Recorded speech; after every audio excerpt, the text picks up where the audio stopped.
அஸ்ஸலாமு அலைக்கும் வரஹ்மத்துல்லாஹி வபரகாத்துஹு. இன்னல் ஹம்துலில்லாஹ் நஹ்மதுஹு வ நஸ்தஈனுஹு வ நஸ்தக்ஃபிருஹு வ நஊது பில்லாஹி மின் ஷுரூரி அன்ஃபுஸினா வ மின் ஸய்யிஆத்தி அஅமாலினா மை யஹ்திஹில்லாஹு ஃபலா முலில்ல லஹு வ மை யுض்லில் ஃபலா ஹாதிய லஹு வ அஷ்ஹது அல்லா இலாஹ இல்லல்லாஹ் வஹ்தஹு லா ஷரீக லஹு வ அஷ்ஹது அன்ன முஹம்மதன் அப்துஹு வ ரசூலுஹு அம்மா பாத். அன்பிற்குரிய அல்லாஹ்வின் நல்லடியார்களே, சிடிஜேயின் உங்கள் கேள்வி நேரம் என்ற நிகழ்ச்சியினூடாக இன்றைய தினமும் உங்களை சந்திப்பதிலே நாம் மகிழ்ச்சி அடைகிறோம். 29வது தொடராக இன்றைய தினத்திலே நீங்கள் கேட்டிருக்கக்கூடிய சில கேள்விகளை தெரிவு செய்து அவற்றுக்கு குர்ஆன் ஹதீஸ் அடிப்படையிலே பதிலளிக்கலாம் என நாம் ஆயத்தமாக இருக்கிறோம். அன்பிற்குரிய சகோதரர்களே, இந்த நிகழ்ச்சியிலே மார்க்க ரீதியான மற்றும் சமகால நிகழ்வுகள் சம்பந்தப்பட்ட செய்திகளை ஒட்டி அதற்கான மார்க்க விளக்கங்களை அளிப்பது தான் நாம் நோக்கமாக கொண்டிருக்கிறோம். நிகழ்ச்சியிலே முதலாவது கேள்வியாக சகோதரர் ஃபிராஸ் அவர்கள் துபையிலிருந்து ஒரு கேள்வியை கேட்டிருக்கிறார். அவர் என்ன கேட்குறார் என்று சொன்னால், பெண்கள் வாசனை திரவியங்களை பயன்படுத்தி வெளியே செல்லுவது மார்க்க ரீதியாக அனுமதிக்கப்படுமா என்பது தான் அவருடைய கேள்வியாக இருக்குது. அதாவது பெண்கள் நறுமணத்தை பயன்படுத்தி கொள்ளலாமா, நறுமணப் பொருட்களை பயன்படுத்தி வெளியே செல்லலாமா என்பது அந்த சகோதரருடைய கேள்வியாக இருக்குது. இப்படி ஒரு கேள்வி வருவதற்கு என்ன காரணம் என்று சொன்னால், நறுமணத்தை பூசிக்கொண்டு ஆண்கள் இருக்கும் சபைக்கு செல்லும் பெண்களை நபிகள் நாயகம் ஸல்லல்லாஹு அலைஹி வஸல்லம் அவர்கள் விபச்சாரியாக சித்தரித்த ஒரு செய்தியை ஹதீஸ்களில் நாங்கள் பார்க்கிறோம். எப்படி அந்த ஹதீஸ் வருது என்றால், ஜாமியு திர்மிதியில் 2710வது செய்தியாக அபூ மூசா ரலியல்லாஹு அன்ஹு அவர்கள் அறிவிக்கக்கூடிய செய்தி எப்படி வருதுன்னு சொன்னால், குல்லு ஐனின் ஜானியா, ஒவ்வொரு கண்ணும் விபச்சாரம் செய்கிறது. வல் மர்அத்து இதஸ்தஅதரத் ஃபமர்ரத் பில் மஜ்லிஸி ஃபஹிய கதா வ கதா யஅனி ஜானியா, ஒரு பெண் நறுமணத்தை பூசிக்கொண்டு ஆண்கள் இருக்கும் சபைக்கு சென்றால் அவள் இப்படி ஒரு ஆளு, அதாவது விபச்சாரி என்ற கருத்தில் நபி ஸல்லல்லாஹு அலைஹி வஸல்லம் அவர்கள் சொன்னார்கள் என்ற செய்தி இந்த ஹதீஸிலே பதிவு செய்யப்பட்டிருக்கிறது. ஆதாரபூர்வமான செய்தியாக இருக்குது. அப்போ ஒரு பெண் நறுமணத்தை பூசிக்கொண்டு வெளியே சென்றாலே அந்த பெண் விபச்சாரியை போன்ற ஒரு கீழ்த்தரமான ஒரு நிலையில் இருப்பவர் என்பதை நபிகள் நாயகம் ஸல்லல்லாஹு அலைஹி வஸல்லம் அவர்கள் சொல்லியிருக்கிறாங்க. இந்த கருத்தில் வரும் பொழுது பெண்கள் நறுமணத்தை பூசவே கூடாது, நறுமணத்தை பூசி வீட்டுக்குள்ளே வேணுமெண்டா இருக்கலாம், வெளியே சென்றால் நறுமணத்தை பயன்படுத்துவது முற்றிலும் முழுதாக தடை செய்யப்பட்ட ஒன்று என்பதை போன்று ஒரு கருத்து வருகிறது. ஆனால் இப்படி பெண்கள் நறுமணத்தை பூசிக்கொண்டு வெளியே வருவதனால அவங்கள விபச்சாரியாக ஏன் சித்தரிக்கப்பட வேண்டும்? அல்லாஹுவின் தூதர் அப்படி பெண்களை சொல்லி இருப்பார்களா என்ற சந்தேகம் வரலாம். இந்த சந்தேகத்தை தீர்க்கக்கூடிய விதத்தில் வேறொரு அறிவிப்பு சுனனுன் நசாயில 5036வது செய்தியாக பதிவு செய்யப்படுது. இதே அபூ மூசா ரலியல்லாஹு அன்ஹு அவர்கள் அறிவிக்கக்கூடிய செய்தி எப்படி வருதுன்னு சொன்னால், ஐவம்ராத்தின் இஸ்தஅதரத் ஃபமர்ரத் அலா கௌமின் லியஜிது மின் ரீஹிஹா ஃபஹிய ஜானியா, தனது நறுமணத்தை மற்றவர்கள் நுகர வேண்டும் என்பதற்காக அப்படிப்பட்ட ஒரு நோக்கத்தில் ஒரு பெண் நறுமணத்தை பூசிக்கொண்டு வெளியே சென்றால் அவள்தான் விபச்சாரி என்று நபி ஸல்லல்லாஹு அலைஹி வஸல்லம் அவர்கள் சொன்னதாக இதே அபூ மூசா அஷ்அரி ரலியல்லாஹு அன்ஹு அவங்க அறிவிக்கிறாங்க. அப்போ இங்கே என்ன சொல்லப்படுது? சாதாரணமாக நறுமணத்தை பூசிக்கொண்டு வெளியே செல்லக்கூடிய பெண்களை ஒட்டுமொத்தமாக விபச்சாரிகள் என்ற மாதிரி சொல்லப்படவில்லை. எப்படி அந்த கெட்ட நிலை ஏற்படுது என்று சொன்னால், ஆண்களுடைய கவனத்தை திருப்பும் நோக்கத்தில் பிற ஆண்கள், அந்நிய ஆண்கள் தன்னுடைய வாசனையை நுகர வேண்டும் என்பதற்காகவே அத்தகைய ஒரு நோக்கத்திலேயே ஒரு பெண் ஆண்கள் இருக்கக்கூடிய ஒரு சபையை கடந்து சென்றால் அத்தகைய மனோநிலையில் உள்ள பெண்களை தான் நபி ஸல்லல்லாஹு அலைஹி வஸல்லம் அவர்கள் விபச்சாரியாக சித்தரித்திருக்கிறார்கள். அவர்களை தான் ரசூல் ஸல்லல்லாஹு அலைஹி வஸல்லம் அவர்கள் கண்டித்துள்ளார்கள் என்பதை இந்த செய்தியிலிருந்து நாங்கள் பார்க்குறோம். அப்போ இஸ்லாம் என்ன மாதிரி சொல்லுது? ஒரு பெண்ணு அடுத்தவங்களுடைய கவனத்தை திருப்புற மாதிரி கெட்ட நோக்கத்தில் நறுமணப் பொருட்களை பயன்படுத்தி வெளியே போனால்தான் அவர்கள் விபச்சாரிகளாக கருதப்படுவார்கள். ஆனால் ஒரு செய்தி எப்படி வருதுன்னு சொன்னால், இதே நறுமணம் சம்பந்தமாக ஒரு செய்தி எப்படி வருதுன்னு சொன்னால், நபிகள் நாயகம் ஸல்லல்லாஹு அலைஹி வஸல்லம் அவர்கள் பெண்கள் ஒரு குறிப்பிட்ட நேரத்தை தவிர வேறு நேரங்களில் நறுமணப் பொருட்களை பயன்படுத்தி வெளியே செல்லலாம் என்ற மாதிரி தெளிவாக அதை அனுமதிக்கக்கூடிய விதத்தில் ஒரு ஹதீஸ் வருது. எப்படி வருது, எங்கே வருதுன்னு கேட்டால் சஹீஹ் முஸ்லிமில் 759வது செய்தியாக பதிவு செய்யப்படுகிறது. அப்துல்லா இப்னு உமர் ரலியல்லாஹு அவர்களுடைய துணைவியர் ஜைனப் பின்த் முஆவியா ரலியல்லாஹு அன்ஹா அவர்கள் அறிவிக்கிறார்கள், காலலனா ரசூலுல்லாஹி ஸல்லல்லாஹு அலைஹி வஸல்லம், ரசூல் ஸல்லல்லாஹு அலைஹி வஸல்லம் அவர்கள் எங்களுக்கு சொன்னார்கள், இதா ஷஹிதத் இஹ்தா குன்னல் மஸ்ஜித, உங்களில் யாராவது ஒருவர் மஸ்ஜிதுக்கு பள்ளிவாசலுக்கு ஆஜராகுவதாக இருந்தால், வருகை தருவதாக இருந்தால், ஃபலா தமஸ்ஸ தீபன், அவர்கள் நறுமணத்தை பூசிக்கொள்ள வேண்டாம் என்று நபி ஸல்லல்லாஹு அலைஹி வஸல்லம் அவர்கள் தடுத்தார்கள் என்று இந்த செய்தியில் வருது. இதிலிருந்து என்ன வருது, பள்ளிவாசலுக்கு வருவதாக இருந்தால் நறுமணத்தை பூசி வராதிங்க, பள்ளிவாசல் அல்லாத இடங்களுக்கு போகிறதா இருந்தால் நறுமணத்தை பூசிக்கொண்டு தாராளமாக செல்லலாம் என்ற கருத்து வருதா இல்லையா? அப்படி ஒரு கருத்து வருது. இன்னும் சொல்லப்போனால் இந்த பள்ளிவாசலுக்கு வருவதை கூட ஒட்டுமொத்தமாக பள்ளிவாசலில் எல்லா நேரங்களிலும் வருவதை தடை செய்யப்பட்டிருக்குதான்னு பார்த்தா அப்படியும் கிடையாது. அதை குறிப்பிட்டு ஒரு பிரத்யேகமான நேரத்தில் பள்ளிவாசலுக்கு பெண்கள் நறுமணத்தை பயன்படுத்தி கொண்டு வருவதைத்தான் நபி ஸல்லல்லாஹு அலைஹி வஸல்லம் அவர்கள் தடுத்திருப்பதை இதே சஹீஹ் முஸ்லிமில் 758வது செய்தி, இதற்கு முன்னாடி அறிவிக்கப்பட்டு இருக்கக்கூடிய செய்தியில் அதே அப்துல்லா இப்னு உமர் ரலியல்லாஹு அவர்களுடைய துணைவியர் ஜைனப் பின்த் முஆவியா ரலியல்லாஹு அன்ஹா அவர்கள் அறிவிக்கிறார்கள், கானத் முஹத்திஸு அன் ரசூலில்லாஹி ஸல்லல்லாஹு அலைஹி வஸல்லம் அன்னஹு கால், ரசூல் ஸல்லல்லாஹு அலைஹி வஸல்லம் அவர்கள் சொன்ன செய்தி எப்படி வருதுன்னு சொன்னால், இதா ஷஹிதத் இஹ்தா குன்னல் ஐஷா, உங்களில் யாராவது ஒரு பெண் இஷா தொழுகைக்காக வேண்டி பள்ளிவாசலுக்கு வந்தால், ஃபலா தத்தையப் தில்கல் லைலத, அந்த இரவிலே நறுமணத்தை பயன்படுத்தி கொள்ள வேண்டாம். அப்போ பொதுவாகவே பள்ளிவாசலுக்கு வருவதாக இருந்தால் எல்லா நேரத்திலையும் நறுமணத்தை பெண்கள் பயன்படுத்தக்கூடாது என்பது கிடையாது. இஷாவுடைய அந்த வக்தில் இரவிலே பெண்கள் கலந்து கொள்வதாக இருந்தால் பள்ளிவாசலுக்கு கூட்டு தொழுகைக்கு, இரவு நேரம் என்று சொன்னால் அது ஒரு விதமான மயக்கமான ஒரு நேரம், பலவிதமான அனாச்சாரங்களுக்கான வழிகள் திறக்கப்படுகின்ற நேரம், பல பாவங்கள் நிகழக்கூடிய நேரம். அந்த நேரத்தில் ஒரு பெண் நறுமணத்தை பூசிக்கொண்டு வெளியே செல்லும் போது அது பிற ஆண்களுடைய கவனத்தை வேறு விதமாக திருப்பலாம் என்பதற்காகத்தான் நபி ஸல்லல்லாஹு அலைஹி வஸல்லம் அவர்கள் இஷா தொழுகைக்கு வருபவர்களை பள்ளிவாசலுக்கு வருவதாக இருந்தால் நறுமணத்தை பயன்படுத்தாதீங்கன்னு தடை செய்திருக்கிறார்கள் என்று இந்த செய்தியிலிருந்து புரிந்து கொள்ளலாமா இல்லையா? அப்படி ஒரு கருத்தை தரக்கூடிய விதத்தில் தானே இந்த செய்தி அமைந்திருக்கிறது.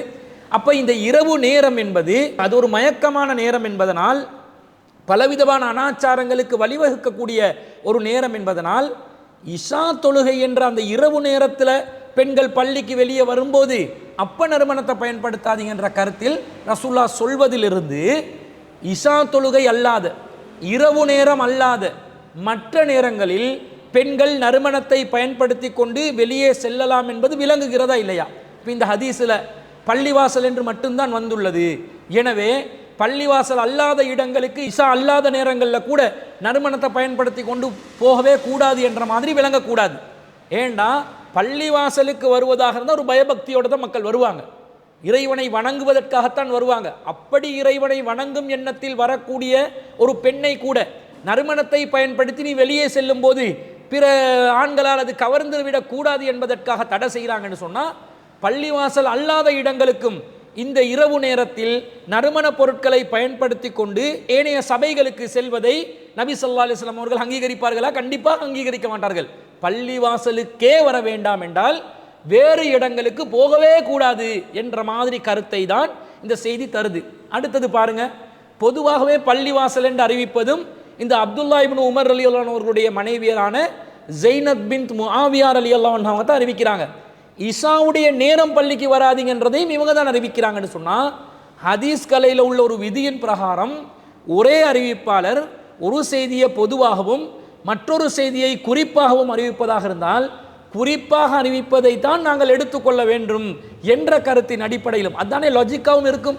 ஒரு பொதுவாக ஒரு செய்தியை சொன்னதாக வருது, குறிப்பிட்ட ஒரு நேரத்தில் நிகழ்ந்த ஒரு செய்தியாக வருதுன்னு சொன்னால் அந்த குறிப்பிட்ட நேரத்தில் உள்ளது தான் கூடுதலான விளக்கமாக வந்திருக்கிறது என்ற அடிப்படையில் உலகத்தில் தகவல்களை நாங்கள் எப்படி ஏற்றுக்கொள்வோமோ அந்த அடிப்படையில் இந்த உசூலும் அமைந்திருப்பதனால அவர் பெண் நறுமணத்தை பயன்படுத்தி கொண்டு இஷா நேரத்தில் மட்டும்தான் வெளியே வரக்கூடாது, பள்ளிவாசலுக்கும் வரக்கூடாது, ஏனைய சபைகளுக்கும் செல்லக்கூடாது என்ற கருத்தை தருகிறது என்பதிலிருந்து இஷா அல்லாத நேரங்களில், இரவு நேரம் அல்லாத நேரங்களில் பெண்கள் நறுமணத்தை பயன்படுத்தி கொண்டு வெளியே செல்லலாம் என்ற கருத்து தருதா இல்லையா? ஏற்கனவே அந்த குறிப்பிட்ட ஹதீஸுகளில் பெண் நறுமணத்தை பூசி வெளியே வந்தாலே விபச்சாரி என்ற மாதிரி கருத்து தருகிறது என்று சொன்னால், அப்போ அது என்ன கருத்தில் வந்து நிற்கிது? இரவு நேரத்தில் பிற ஆண்களுடைய கவனத்தை சுண்டி இழுக்கக்கூடிய விதத்தில் விபச்சாரம் அனாச்சாரத்துக்கான வாய்ப்புகளை வசதிகளை ஏற்படுத்தக்கூடிய விதத்தில் பெண்கள் நறுமணப் பொருட்களை பயன்படுத்துவதை தான் இஸ்லாம் தடை செய்திருக்கிறதே தவிர, இரவு நேரம் அல்லாத நேரங்களில் பெண்கள் தாராளமாக நறுமணத்தை பயன்படுத்தி கொள்ளலாம் என்ற கருத்து இந்த எல்லா செய்திகளிலிருந்தும் எங்களுக்கு விளங்குது. இதை நன்றாக கூர்ந்து அவதானித்தாலும் இந்த தகவலை புரிந்து கொள்ளலாம். இப்போ என்ன யோசிக்கலாம் என்று சொன்னால், இந்த மாதிரி நபி ஸல்லல்லாஹு அலைஹி வஸல்லம் அவங்க இஷா நேரத்தில் வரக்கூடாது என்று சொன்னாங்க சரி, ஏனைய நேரங்களில் நறுமணத்தை பயன்படுத்தலாம் என்று சொன்னதண்டா அதுவும் சரி. அப்போ ஏனைய நேரத்தில் பிற ஆண்களுடைய கவனத்தை சுண்டி இழுக்கக்கூடிய விதத்தில் நறுமண பொருட்களை பயன்படுத்தலாமா? இஷாக்கு தானே இது வானான்றாங்க. அப்போ ஏனைய நேரத்தில் பிற ஆண்கள்ட கவனத்தை திருப்பி எடுத்தால் அது மட்டும் மார்க்கத்தில் அனுமதிக்கப்படுமா என்ற சந்தேகம் வரும். அதை நாங்கள் எப்படி புரிந்து கொள்ள வேண்டும் என்றால், நபி ஸல்லல்லாஹு அலைஹி வஸல்லம் அவங்களுடைய காலத்தில் நறுமண பொருட்கள் 2 விதமான நிலைகளில் இருந்தது, 2 தரத்தில் இருந்தது.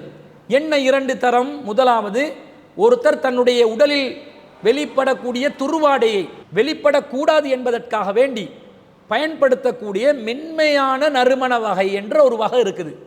அதே நேரத்தில் 2வது வகையான நறுமணம் என்ன?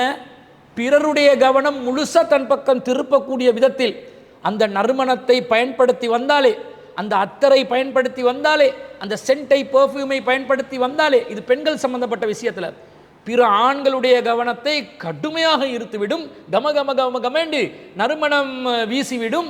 இது தப்புக்கு வழிவகுக்கும் என்ற அந்த மாதிரி ஒரு வகையில் பலருடைய கவனத்தை ஈர்க்கிற கடுமையான நறுமணம் உள்ளடக்கிய நறுமண பொருட்களும் உண்டு. இந்த 2 வகையிலான நறுமண பொருட்கள் நபி ஸல்லல்லாஹு அலைஹி வஸல்லம் காலத்தில் நடைமுறையில் இருந்திருக்கிறது. ஆண்கள் பயன்படுத்தக்கூடிய நறுமணம் எத்தகைய நிலையில் இருந்துச்சு? பிறருடைய கவனம் ஈர்க்கப்பட்டாலும் அது எந்த பிரச்சனையும் இல்லைன்ற வகையில் உள்ள நறுமணம் ஆண்களுக்கு இருந்துச்சு. ஆனால் பெண்களுக்குரிய நறுமண வகை எப்படி இருந்துச்சு என்று சொன்னால், தன்னளவில் வீசக்கூடிய வெளிப்படக்கூடிய துர்வாடையை அணைக்கக்கூடிய விதத்தில், வெளிப்படுத்தாத நிலையில் அதை மறைக்கக்கூடிய விதத்தில் இருக்கக்கூடிய ஒரு விதமான நறுமண வகை தான் பெண்கள் அன்றைய காலத்தில் பயன்படுத்தி இருந்தார்கள் என்பதை ஒரு ஹதீஸிலிருந்து நாங்கள் விளங்கிக் கொள்கிறோம். சஹீஹ் முஸ்லிமில் 1537வது செய்தியாக பதிவு செய்யப்பட்ட ஹதீஸில் அபூ சயீத் அல் குத்ரி ரலியல்லாஹு அன்ஹு அவர்கள் அறிவிக்கிறார்கள். அவங்க என்ன சொல்கிறாங்கன்னு சொன்னால், ஜும்ஆ சம்பந்தமாக ஒரு விளக்கத்தை சொல்கிறாங்க. ரசூல் ஸல்லல்லாஹு அலைஹி வஸல்லம் சொல்கிறாங்க, உஸ்லு யௌமில் ஜும்ஆத்தி அலா குல்லி முஹ்தலிமின், வெள்ளிக்கிழமை அன்று குளிப்பது அலா குல்லி முஹ்தலிமின், பருவ வயதை அடைந்த ஒவ்வொருவரின் மீதும் கடமையாகும். வசிவாக், அதே போன்று பல் துலக்குவதும் தான், அதுவும் கடமையாகும். வயமஸ்ஸு மினத் தையிபி மா கதர அலைஹி, கிடைக்கின்ற நறுமணத்தை ஒருவர் பூசிக்கொள்ள வேண்டும். அப்துர் ரஹ்மான் வகால ஃபி தீபி வலவ் மின் தீபில் மர்அதி, அப்துர் ரஹ்மான் என்றவர் இந்த அறிவிப்பில் சொல்கிறார், ஒருத்தருக்கு நறுமண பொருட்கள் கிடைக்காத நிலை ஏற்பட்டால் வலவ் மின் தீபில் மர்அதி, ஒரு பெண் பயன்படுத்தக்கூடிய நறுமண பொருளாக இருந்தாலும் பரவாயில்லை, அதையாவது பயன்படுத்தி கொண்டு வாங்க. அதாவது வெள்ளிக்கிழமை நாளில் குளிப்பது ஒவ்வொரு பருவ வயதை அடைந்தவர் மீதும் கடமை, பல் துலக்குவதும் கடமை, வாரத்தில் ஒரு முறையாவது கட்டாயமாக பல் துலக்கன்னு சொன்ன மார்க்கம். ஒவ்வொரு நாளும் ஐவேளை தொழுகைக்கு உழு செய்வதற்கு முன்பதாக பல் துலக்கணும். ஆனால் அசுத்தமான நிலையில் யாராவது இருந்தால் கட்டாயமாக நீ துலக்கியே ஆகணும் என்ற வகையில் வாரத்தில் ஒரு முறையாவது கடமையாக்குது. அதே நேரத்தில் நறுமண பொருள் கிடைக்கிறவனை வச்சு ஆண்கள் பயன்படுத்தக்கூடிய நறுமணத்தை அத்தரை அல்லது பெர்ஃப்யூமை பயன்படுத்தி வரலாம். அப்படி கிடைக்காவிட்டால் பெண்கள் பயன்படுத்தக்கூடிய நறுமண பொருளாக இருந்தாலும் பரவாயில்லை, அதையாவது பூசிட்டு வாங்க. துர்வாடை வீசக்கூடிய விதத்தில் வந்துடாதீங்க பள்ளிவாசலுக்கு ஜும்மாவுடைய நாளில் என்று நபி ஸல்லல்லாஹு அலைஹி வஸல்லம் அவர்கள் சொல்வதில் இருந்து நமக்கு என்ன விளங்குது? பெண்கள் பயன்படுத்தக்கூடிய நறுமண பொருட்கள் என்று ஒரு வகை இருந்திருக்குது. அந்த வகையான நறுமண பொருட்களை தான் இஷா நேரம் அல்லாத, இரவு நேரம் அல்லாத ஏனைய நேரங்களில் வெளியே செல்லக்கூடிய பெண்கள் பயன்படுத்தலாம் என்பதை இந்த இஸ்லாமிய மார்க்கம் தெளிவாக நமக்கு வழிகாட்டி இருக்குது. கமகமகம் என்ற அடுத்தவர்களுடைய கவனத்தை சுண்டி இழுக்கக்கூடிய விதத்தில் உள்ள நறுமண பொருட்களை இஷா நேரத்திலையும் பெண்கள் பயன்படுத்தக்கூடாது, கண்டிப்பாக தவிர்த்து கொள்ள வேண்டும். சாதாரண நிலையில் உள்ள நறுமணத்தையும் இஷா நேரத்தில் பயன்படுத்தி கொள்ளக்கூடாது. பெண்கள் பயன்படுத்தக்கூடிய அளவுக்கு தன்னளவில் வீசக்கூடிய மென்மையான நறுமண பொருளாக இருந்தால் அதை ஏனைய நேரங்களில் பயன்படுத்தலாம். பிறருடைய கவனத்தை சுண்டி இழுக்கக்கூடிய நறுமண பொருளாக இருந்தால் இஷா நேரத்திலையும் அதை பயன்படுத்த முடியாது, ஏனைய நேரங்களிலையும் பயன்படுத்த முடியாது. அத்தகைய நிலையில் பிறருடைய கவனத்தை ஈர்க்கக்கூடிய விதத்தில், திருப்பக்கூடிய விதத்தில் நறுமணத்தை இஷா நேரத்திலேயோ இஷா அல்லாத நேரத்திலேயோ வெளியில் பயன்படுத்தக்கூடிய பெண்கள் தான் விபச்சாரிக்கு ஒப்பானவள் என்று நபி ஸல்லல்லாஹு அலைஹி வஸல்லம் அவர்கள் சொல்லி இருக்கிறார்கள் என்பதை இந்த அனைத்து செய்திகளையும் ஒன்று சேர்த்து பார்க்கும்போது நமக்கு தெளிவாக விளங்குகிறது. அப்ப பெண்கள் பயன்படுத்தக்கூடிய நறுமண வகை சாதாரணமாக நறுமணம் வீசக்கூடிய ஒரு நறுமணம். அந்த நறுமணத்தை வீட்டில் இருக்கும் போதும் பயன்படுத்தலாம், வெளியேயும் பயன்படுத்தலாம். வெளியே பயன்படுத்துறதா இருந்தால் இஷாவுடைய நேரத்தில் பயன்படுத்தக்கூடாது, பள்ளிவாசலுக்கும் பயன்படுத்தக்கூடாது, வெளியே சபைகளிலும் பயன்படுத்தக்கூடாது. இரவு அல்லாத நேரங்களில் பெண்களுக்குரிய அந்த மென்மையான நறுமணத்தை தாராளமாக பயன்படுத்தலாம். அதே நேரத்தில் கடுமையான கவனத்தை ஈர்க்கக்கூடிய நறுமணமாக இருந்தால் அது வீட்டுக்குள்ளே இருக்கும்போது எந்த நேரத்தில் என்னாலும் பயன்படுத்தலாம். வெளியே செல்லும் போது தான் ரசூலா தடுக்கிறாங்க. வீட்டுக்குள்ள ஒரு பெண் இருக்கிறார், வெளியே செல்லவே இல்லை, மஹரமானவர்கள் தான் வீட்டுக்குள்ள இருக்கிறாங்க. அத்தகையவர் முன்னால், அந்நிய ஆண்கள் அல்லாதவர்கள் உறவுக்காரர்கள் முன்னால், மார்க்கம் அனுமதிக்கின்ற ஹிஜாபுடைய சட்டம் பேண அவசியம் இல்லாத உறவுகளுக்கு முன்னால் கவனத்தை திருப்புகின்ற நறுமணமாக இருந்தாலும் மென்மையான நறுமணமாக இருந்தாலும் வீட்டுக்குள்ள எந்த நேரத்திலையும் பயன்படுத்தலாம். வெளியே செல்வதாக இருந்தால் கண்டிப்பாக பகலிலும் அடுத்தவர்களுடைய கவனத்தை ஈர்க்கக்கூடிய நறுமணத்தை பயன்படுத்தக்கூடாது, இரவிலும் அடுத்தவர்களுடைய கவனத்தை ஈர்க்கக்கூடிய நறுமணத்தை பயன்படுத்தக்கூடாது என்பதை தெளிவாக புரிந்து கொள்கிறோம். அப்ப இஷா நேரத்தில் எக்காரணத்தை கொண்டும் இரவு நேரத்தில் நறுமணத்தை பயன்படுத்தக்கூடாது என்று சொல்லியாச்சு. இஷா அல்லாத நேரங்களில் மென்மையானதை பயன்படுத்தலாம் என்று சொல்லியாச்சு.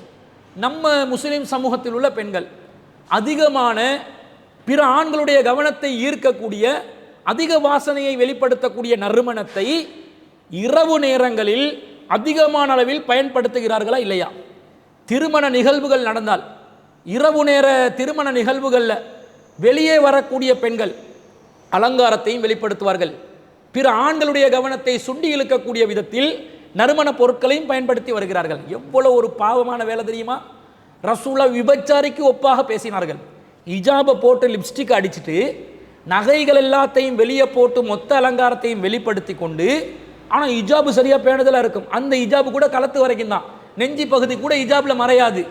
நறுமணத்தை போட்டு பிற ஆண்களுக்கு காட்டுவதற்காகவே, அவர்களுடைய கவனத்தை திருப்புவதற்காகவே எத்தனை முஸ்லிம் பெண்கள் நறுமணத்தோடு வெளியே வருகிறீர்கள், இஷா நேரங்களில் திருமண மண்டபங்களுக்கு செல்கிறீர்கள், உங்களுடைய அலங்காரத்தை வெளிப்படுத்துகிறீர்கள், உங்களுடைய வாசனையை வெளிப்படுத்துகிறீர்கள். இது அல்லாஹ்வின் தூதர் ஸல்லல்லாஹு அலைஹி வஸல்லம் அவர்களுடைய பார்வையில் விபச்சாரிக்கு ஒப்பான ஒரு நிலையா இல்லையா? எவ்வளவு கேவலமா போகுது. அல்லாஹ்வின் தூதர் ஸல்லல்லாஹு அலைஹி வஸல்லம் அவர்கள் இத்தகைய பெண்களுக்கு ஒரு உவமையை சொல்லியிருக்கிறாங்க. ரசூலுல்லாஹ்வுடைய வாயால நீ விபச்சாரி, இன்ன மாதிரி பெண்ணு தான் என்று சொல்ற அளவுக்கு எச்சரிக்கை செய்யப்பட்ட ஒரு விஷயத்தை எப்படி முஸ்லிம் பெண்கள் சர்வசாதாரணமாக செய்யலாம்? இப்போ இதை கவனத்தில் கொண்டு திருத்தங்கள் மேற்கொள்ளப்பட வேண்டும். எனவே பெண்கள் விஷயத்தில் நறுமணத்தை முற்றிலும் முழுதாக இஸ்லாம் தடை செய்யவில்லை. இரவு நேரத்தில் எந்த நறுமணத்தையும் பயன்படுத்தாதீங்க, பகல் நேரத்தில் ஆண்களை சுண்டி இழுக்கிற நறுமணத்தை பயன்படுத்தாதீங்க, மென்மையான நறுமணத்தை பயன்படுத்துங்க. அதுவே வீட்டிலையா இருந்தால் இரவு பகல் வேறுபாடு இல்லை, மென்மை கடுமை என்ற வேறுபாடு இல்லை, எந்த நறுமணத்தையும் நீங்கள் பயன்படுத்திக் கொள்ளலாம் என்பதுதான் அந்த சகோதரர் கேட்ட கேள்விக்கு பதிலாக நாங்கள் பதிவு செய்து கொள்கிறோம். ரெண்டாவதாக சகோதரி ஒருவர் சிலாபத்திலிருந்து ஒரு கேள்வி கேட்குறாங்க. என்ன கேட்குறாங்கன்னா, பெற்றோர்கள் வயது முதிர்ந்த காலத்தில் பொருளாதார ரீதியாக அவர்களை கவனிக்க வேண்டிய முக்கியமான பொறுப்பு ஆண் பிள்ளைகளை மாத்திரம் சேருமா அல்லது பெண் பிள்ளைகளுக்கும் கடமையா என்று கேட்குறாங்க.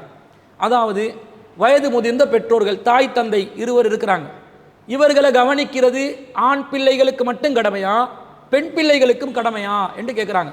பொதுவாக நம்ம சமூகத்தில் என்ன விளங்கி வச்சிருக்கிறாங்கன்னு சொன்னால், பெற்றோர்களை பார்ப்பது, பராமரிப்பது, அவர்களை உபசரிப்பது, அவர்களை அரவணைப்பது ஆண் பிள்ளைகளுக்கு மட்டும் கடமையான உண்டு, பெண் பிள்ளைகள் அதை செய்யவே கூடாது, அவசியமே இல்லை, விரும்பினா செஞ்சுட்டு போங்க, இல்லாட்டி உங்கள் மேலெல்லாம் கடமை இல்லை என்ற மாதிரி ஒரு நிலைப்பாட்டில் தான் முஸ்லிம் சமூகத்தில் பெரும்பாலானவர்கள் இருக்கிறார்கள். ஆனால் அந்த கருத்து தவறு. அல் குர்ஆன் என்ன சொல்லுது? 17வது அத்தியாயத்தில் 23வது வசனத்தில் வகலா ரப்புக அல்லா தஅபுது இல்லா இய்யாஹு, உமது இறைவன் கட்டளையிடுகிறான். என்ன கட்டளை? அல்லா தஅபுது இல்லா இய்யா, அவனை தவிர வேறு யாரையும் வணங்கக்கூடாது. வபில் வாலிதைனி இஹ்சானா, பெற்றோர்களுக்கு நல்லுபகாரம் செய்ய வேண்டும். இம்மா யபுலுகன்ன இந்த கல் கிபர அஹதவுமா அவு கிலாகுமா, அவங்களில் 2 பேரும் ஒருவரோ வயோதிபத்தை அடைந்தால் ஃபலா தகுல் லஹுமா உஃபின், அவங்களுக்கு உஃப் என்ற வார்த்தையை கூட சொல்லக்கூடாது. சி, இந்த மனுஷியோட இந்த மனுஷனோட பெரும்பாடா இருக்குது என்று சி என்ற ஒரு வார்த்தை சொல்லுவோமே, இந்த வார்த்தையை கூட சொல்லக்கூடாது. வலா தன்ஹர்ஹுமா, அவர்களை விரட்டாதீர்கள். வகுல் லஹுமா கௌலன் கரீமா, அவர்களுக்கு நீங்கள் கண்ணியமான சொற்களையே சொல்லுங்கள் என்று அல்லாஹ் தஆலா சொல்றான். இந்த கட்டளை அல்லாஹ் ஆண்களுக்கு மட்டும்தான் பிறப்பித்தானா? பெற்றோர்களை கவனிக்க வேண்டும் என்பது இந்த வசனத்தில் ஆண்களாகிய நீங்கள் மட்டும் செய்யுங்க, பெண்களுக்கு இதில் விதிவிலக்கு இப்படி அல்லாஹ் சொன்னானா? சொல்லலை. குர்ஆன் பொதுவாக ஆண்களை விழித்து தான் பேசும். பெண்கள் மட்டும் செய்ய வேண்டிய விஷயமா இருந்தால் பெண்களுக்கு பிரத்யேகமாக சொல்லும். ஆண்களும் பெண்களும் செய்கிற காரியமாக இருந்தால் பொதுவாகத்தான் குர்ஆன் பேசும். ஏன்னா ஆண்களுக்கு ஒரு பாலில் ஆண்களை விழித்து பேசக்கூடிய சொல்நடைகளும் பெண்களை விழித்து பேசக்கூடிய சொல்நடைகளும் அரபு மொழியிலே இருக்கிறது. அப்போ இந்த அரபு மொழியில் இருக்கக்கூடிய இந்த வேறுபாட்டில் கட்டளையிடக்கூடிய சொல்லா இருந்தால் ஆணுக்கு தனியாக சொல்லி பெண்ணுக்கும் திரும்ப சொல்ல வேண்டி வரும். அந்த வழிமுறையை இஸ்லாம் கையாளாமல், அல்லாஹ் கையாளாமல் குர்ஆனில் ஆண்களை விழித்து பேசி இது அனைத்தும் பெண்களும் செய்ய வேண்டும், பெண்கள் மட்டும் செய்கிற காரியமாக இருந்தால் அல்லாஹ் பிரத்யேகமாக பெண்களுக்குரிய சட்டம் என்று தனியாக சொல்லக்கூடிய ஒரு வழிமுறையை, ஒரு ஸ்டைலை அல் குர்ஆன் கையாளுது.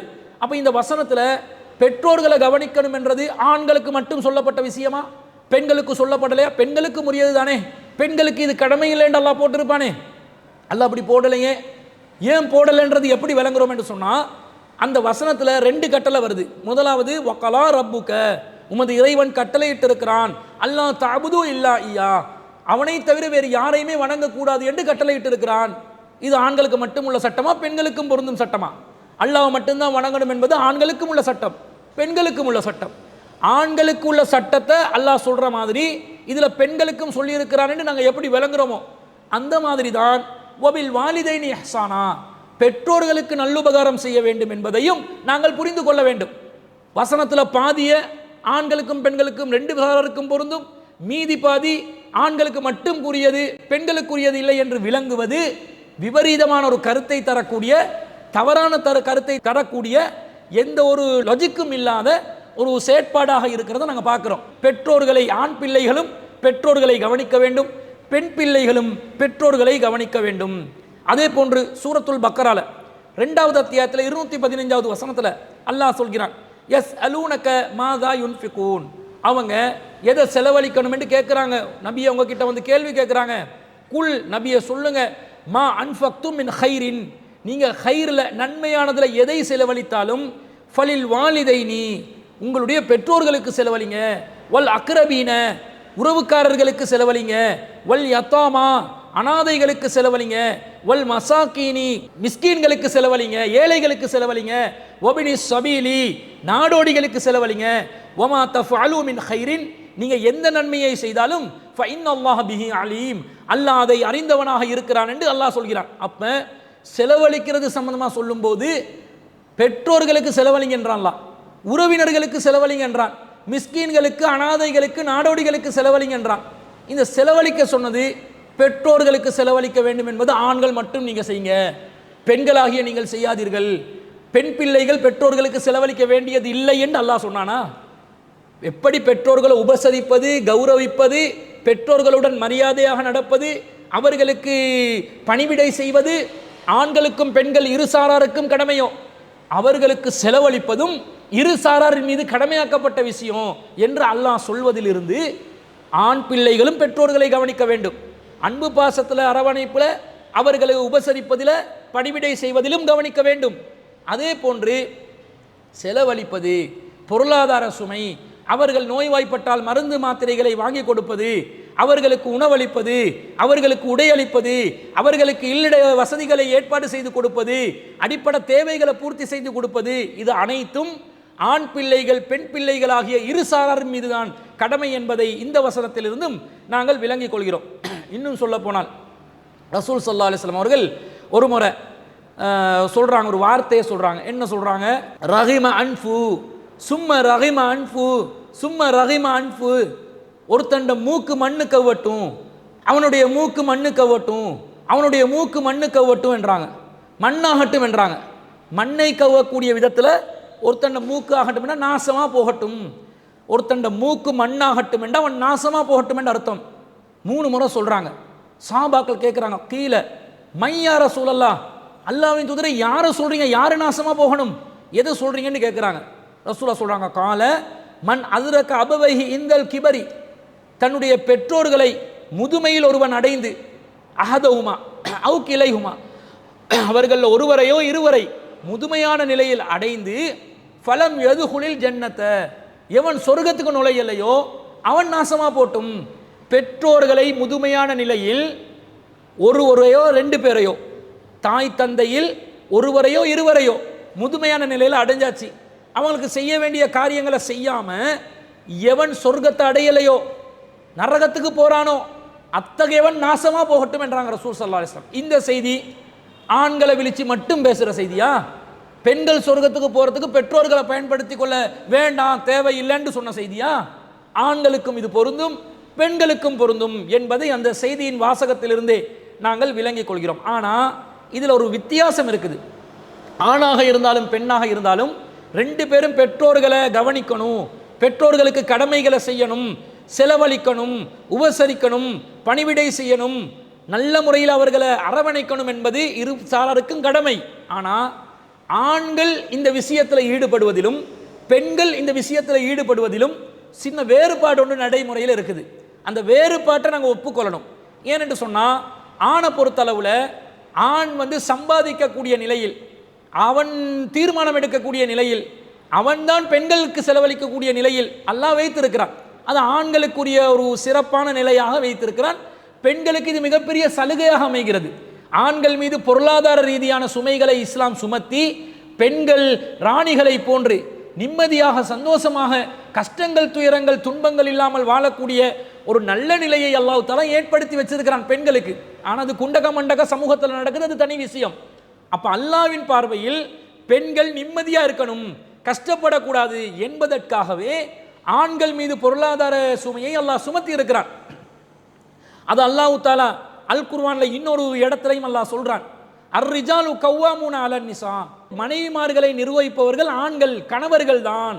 பிமா ஃபல்லல்லாஹு பஅலுஹும் அலா பஅலின், அவர்கள் ஒரு சிலரை விட ஒரு சிலரை அல்லாஹ் சிறப்பித்து வைத்த காரணத்தினால் பெண்களை விட ஆண்களுக்கு ஒரு சிறப்பு, உடல் வலிமை, அந்த கம்பீரமான தோற்றம், உழைக்கும் அந்த திறன், அவர்கள் பாடுபடக்கூடிய அந்த துணிச்சல், எதையும் எதிர்கொள்ளக்கூடிய மனோநிலை ஆண்களுக்கு இருக்கிறது.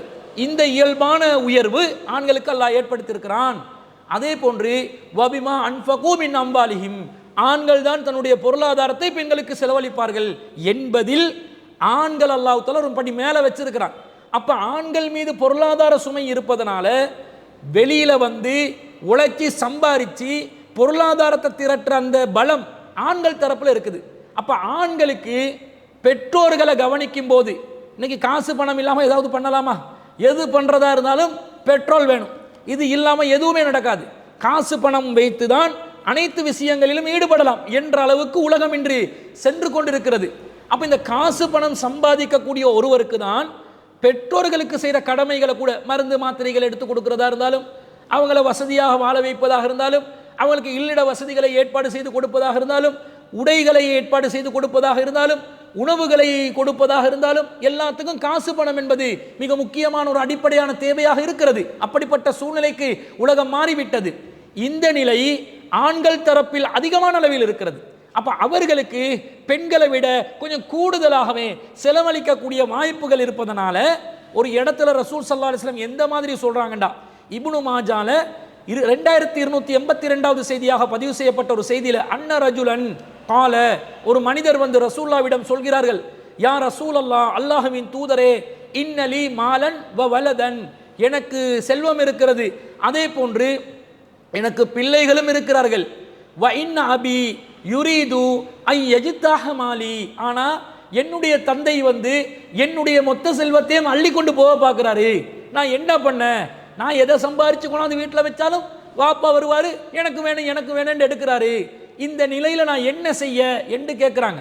ரசூலா சொல்றாங்க, ஃபகால, அல்லாஹ்வின் தூதர் ஸல்லல்லாஹு அலைஹி வஸல்லம் அவர்கள் சொன்னார்கள், அந்த வமாலுக லி அபீக, நீயும் உன்னுடைய சொத்தும் உண்ட வாப்பாக்கு தான்டா சொந்தம் அப்படி என்றாங்க ரசூல் ஸல்லல்லாஹு அலைஹி வஸல்லம். இந்த செய்தியை பார்க்குறோம். அப்போ ஒரு மனிதன், ஒரு ஆண் பிள்ளை சம்பாதிக்கிற சொத்து அவர் நினைக்கிறார், என் குடும்பத்துக்கு வேணும், என் பிள்ளைக்கு வேணும், என்னுடைய மனைவி மக்களுக்கு வேணும் என்று நினைக்கிறார். ஆனால் அந்த மனிதருடைய தந்தை என்ன நினைக்கிறார், ஏண்ட மகன் சம்பாதிக்கிறதுல எனக்கு பங்கு, எனக்கு தான் சொந்தம், நான் அனுபவிக்கலாம் என்று அவர் அனுபவிக்கிறார். இது இவருக்கு சர்ச்சையா இருந்து தான் ரசூலா கிட்ட வந்து கேட்கிறார். ரசூலா என்ன சொன்னாங்க, அந்த வமாலுக லி அபீக, நீயும் உன்னுடைய சொத்தும் உண்ட வாப்பாக்கு தான் சொந்தம் என்றாங்க ரசூல் ஸல்லல்லாஹு அலைஹி வஸல்லம். தந்தையை அந்த அளவுக்கு ஒரு அந்தஸ்திலே இஸ்லாம் வைத்திருக்கிறது. தந்தைமார்களுக்கு அந்த கண்ணியத்தை கொடுக்க வேண்டும். ஏன், நாங்கள் சிறு பிராயத்தில் இருக்கும்போது எங்களுக்காக செலவழிப்பதற்காக ஓடோடி திரிந்தவர் யார்? தந்தை மீது பொருளாதார சுமை விதிக்கப்பட்டது, தாய் மீது விதிக்கப்படலை. தந்தை தானங்க எல்லாத்துக்கும் அலைவாரு, தாய் பெத்தெடுத்து வளர்த்தி எடுத்தாங்க, எங்களை சுமந்தாங்க, கருவறையில் சுமந்தாங்க. அவங்களுக்கு அந்தஸ்தில முதலாவது இடம், ரெண்டாவது இடம், மூணாவது இடம் இருக்கிறது. ஆனால் பொருளாதாரம், காசு பணம் என்று வரும் பொழுது தாய் மீது சுமத்தப்படாத இந்த கடமை யார் மீது சுமத்தப்பட்டது? தந்தை மீது தானே. அவர் தானே ஓடி ஆடி அலைந்து திரிந்து தன்னுடைய திறமையை வெளிப்படுத்தி சம்பாதித்து தன்னுடைய குடும்பத்துக்காக கொண்டு வந்து செலவழித்துக் கொண்டிருந்தார். அந்த தந்தைக்காக மீண்டும் செலவழிப்பது என்பது கணக்கு பார்த்து செய்கிற வேலையா? எச்சி கையில் காக்கா விரட்டாம தான், அந்த காக்கா விரட்டாத நிலையில் தான் அந்த வேலையை செய்யணுமா? செலவழிங்கன்றாங்க ரசூல் ஸல்லல்லாஹு அலைஹி வஸல்லம். உன்னோட சொத்தை உன்னோட வாப்பக்கு, அதுக்காக வாப்பமார்கள் போயிட்டு மகன்மார்களோட சொத்துல டீடலாத்தையும் மாற்றி எடுக்கிற அந்த வேலை செய்யக்கூடாது. அடுத்தவன் பொருளாதாரத்தை அபகரிக்கிற மாதிரி, ஏமாத்துற மாதிரி, அடுத்தவனுக்கு வேட்டு வைக்கிற மாதிரி, அடுத்தவன சுதந்திரத்தை பறிக்கிற மாதிரி தந்தைமார்கள் நடக்கக்கூடாது. ரசூல் இதில் என்ன சொல்ல வராங்க? அவர் உரிமையோட பயன்படுத்துறாரா? எடுத்துட்டு போக சொல்லியா? உனக்கு இல்லாம நீ நஷ்டவாளியாக மாறணும் என்ற அளவுக்கு தான் தந்தை வந்து எல்லாத்தையும் அபகரிப்பாரா? அந்த மாதிரி வரமாட்டாங்க. பெரும்பாலும் தந்தைமார்கள் ரோசமானவங்களை தான் நடப்பாங்க. தன்னுடைய மகனுடைய சொத்திலிருந்து கூட நான் வாழாமல் என்னுடைய சம்பாத்தியத்திலே கடைசி மூச்சு வரைக்கும் நான் இருக்க வேண்டும் என்று நினைக்கக்கூடிய தந்தைமார்கள் தான் அதிகமாக இருக்கிறார்கள். ஆனாலும் தந்தை வந்து எடுத்தால் என்ன குத்தம்? இஸ்லாம் சொல்லுது, அந்த வமாலுக லி அபீக, நீயும் உன்னுடைய சொத்து உன்னுடைய தந்தைக்கு தான் சொந்தம் என்று ஆண் பிள்ளைகள் மீது கூடுதலான சுமையை இஸ்லாம் சுமத்தி இருக்கிறது. விளங்குதா இல்லையா? விளங்குது. அதே நேரத்தில் பெண் பிள்ளைகளாக இருந்தால் அவங்களோட நிலைமை என்ன? அவங்களுக்கு சொத்து சுகங்கள் இருந்தாலும் அவங்க யாராவது ஒருத்தருக்கு கீழே வாழக்கூடிய ஒரு சூழ்நிலை. திருமணமாகுவதற்கு முன்பதாக சம்பாதிக்கிற சொத்தை பெற்றோர்களுக்கு அள்ளி வீசுவாங்க. திருமணமான பிறகு கணவன் என்ற ரூபத்தில் மீண்டும் ஒரு ஆண் வருவார்.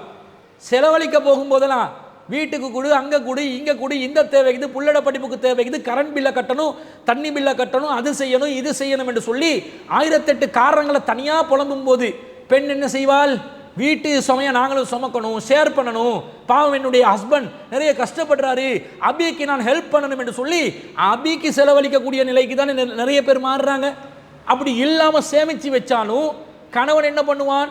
வீட்டுக்கு செலவழித்து கொண்டு இருக்காது, ஏதாவது நகையை வாங்கி போடு, ஏதாவது காணியை வாங்கி போடு, உனக்காக வச்சுக்கொண்டு ஒரு விதமான முட்டுக்கட்டையை போட்டுக்கொண்டு இருப்பாங்க. இந்த மாதிரி ஒரு சூழ்நிலை இருப்பது பெண்களுக்கு இயல்பாக நடக்குது. ஆனால் இதை எல்லாத்தையும் தாண்டி தன்னுடைய தாய் தந்தை என்று வந்தால் பெண்கள் தாராளமாக அவர்களுக்கு செலவழிப்பதற்கு முன்வர வேண்டும் என்று அல்லாஹ் கட்டளை போட்டான். பெற்றோர்களை பார்க்கணும், பெற்றோர்களை கவனிக்கணும். பொருளாதார சுமையாக இருந்தாலும் பெற்றோர்களை கவனிக்கும் விஷயத்தில் பெண்களுக்கும் அது கடமை என்று சொன்ன பிறகு அந்த கடமைக்கு எதிராக கணவன் வந்து நின்றால் போங்கய்யா, ஓரமா இருந்து விளையாடுங்க, இது என்னுடைய மார்க்க விஷயம், மார்க்க விஷயத்தில் உங்களுக்கு குறுக்கிட முடியாது, மார்க்க விஷயத்தில் நீங்க தலையிட முடியாது என்று சொல்லி அல்லாஹ் ரசூலுக்கு மாற்றம் செய்கிற விஷயத்தில் கணவன் கட்டளை போட்டால் அந்த கட்டளைக்கு கட்டுப்பட வேண்டியதில்லை என்பதை அல்லாஹ்வின் தூதர் ஸல்லல்லாஹு அலைஹி வஸல்லம் அவர்கள் சொல்லியிருப்பதனால், அல்லாஹ்க்கு மாறு செய்யும் விஷயத்தில் கட்டுப்படுதல் கிடையாது என்று சொல்லி இருப்பதனால் அந்த கணவனுடைய தடைய கட்டளையை தாண்டி பெற்றோருக்கு செலவழிப்பது தன்னுடைய கடமை என்று நினைத்து பெண் பிள்ளைகள் முன்வர வேண்டும். ஆனால் நடைமுறையில் இந்த சிக்கல் இருப்பதை அவதானிக்கின்றோம். இந்த நிலை வருது. ஆனாலும் பெண்கள் பெற்றோர்கள் விஷயத்தில் நல்ல உறவை பேணுங்க என்று சொல்லி அல்லாஹ்வின் தூதர் ஸல்லல்லாஹு அலைஹி வஸல்லம் அவர்கள் சொல்லி இருப்பதை நாங்கள் பார்க்கிறோம். அஸ்மா பின்த் அபீ பக்கர் ரலியல்லாஹு அன்ஹா அவர்கள் ரசூலாவிடம் வருகிறார்கள். வந்து சொல்றாங்க, கதிமத் அலைய உம்மி, என்னிடம் என்னுடைய தாய் வந்திருக்கிறாங்க, வஹிய முஷ்ரிகா ஃபி அஹ்தி ரசூலில்லாஹி ஸல்லல்லாஹு அலைஹி வஸல்லம், அவங்க ரசூலாவுடைய காலத்தில் முஷ்ரிக்கான நிலையில் இருந்தார்கள். அந்த நிலையில் என்னிடம் என் தாய் வந்தார்கள். நான் என்ன செஞ்சேன்? ஃபஸ்தஃப்தைது ரசூலுல்லாஹி ஸல்லல்லாஹு அலைஹி வஸல்லம், நான் ரசூலுல்லாஹ்விடம் இவர்கள் சம்பந்தமாக மார்க்க விளக்கம் நான் எப்படி நடந்து கொள்ள வேண்டும் என்று அல்லாஹ்வின் தூதரிடம் கேட்டேன். என்ன கேட்டேன்? குல்து வஹிய ராகிபத்துன், அல்லாஹ்வின் தூதரே அவங்க என்னோடு இருக்க ரொம்ப ஆசைப்படுறாங்க.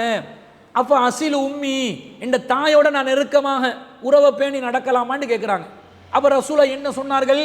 நஅம் சிலி உம்மகி, ஆமா உன்னுடைய தாயுடன் நீ நல்ல முறையில் அவர்களுக்கு கடமைகளை செய்து உறவை பேணி நடந்து கொள் என்று ரசூலா எனக்கு சொன்னார்கள் என்ற செய்தியை சஹீஹுல் புகாரியில 2620வது செய்தியா பார்க்கிறோம். அஸ்மா பின்த் அபீபக்கர் ரலியல்லாஹு அன்ஹா அவர்களே இந்த செய்தியை அறிவிக்கிறாங்க.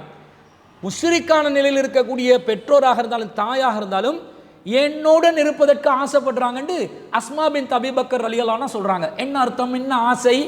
அவங்களுக்கு சாப்பாடு தேவைகள் இருக்கும், அவங்களுக்கு இருப்பிடத்தினுடைய தேவை இருக்கும், அவங்களுக்கு உடைகள் ஆடைகளுடைய தேவைகள் இருக்கும்.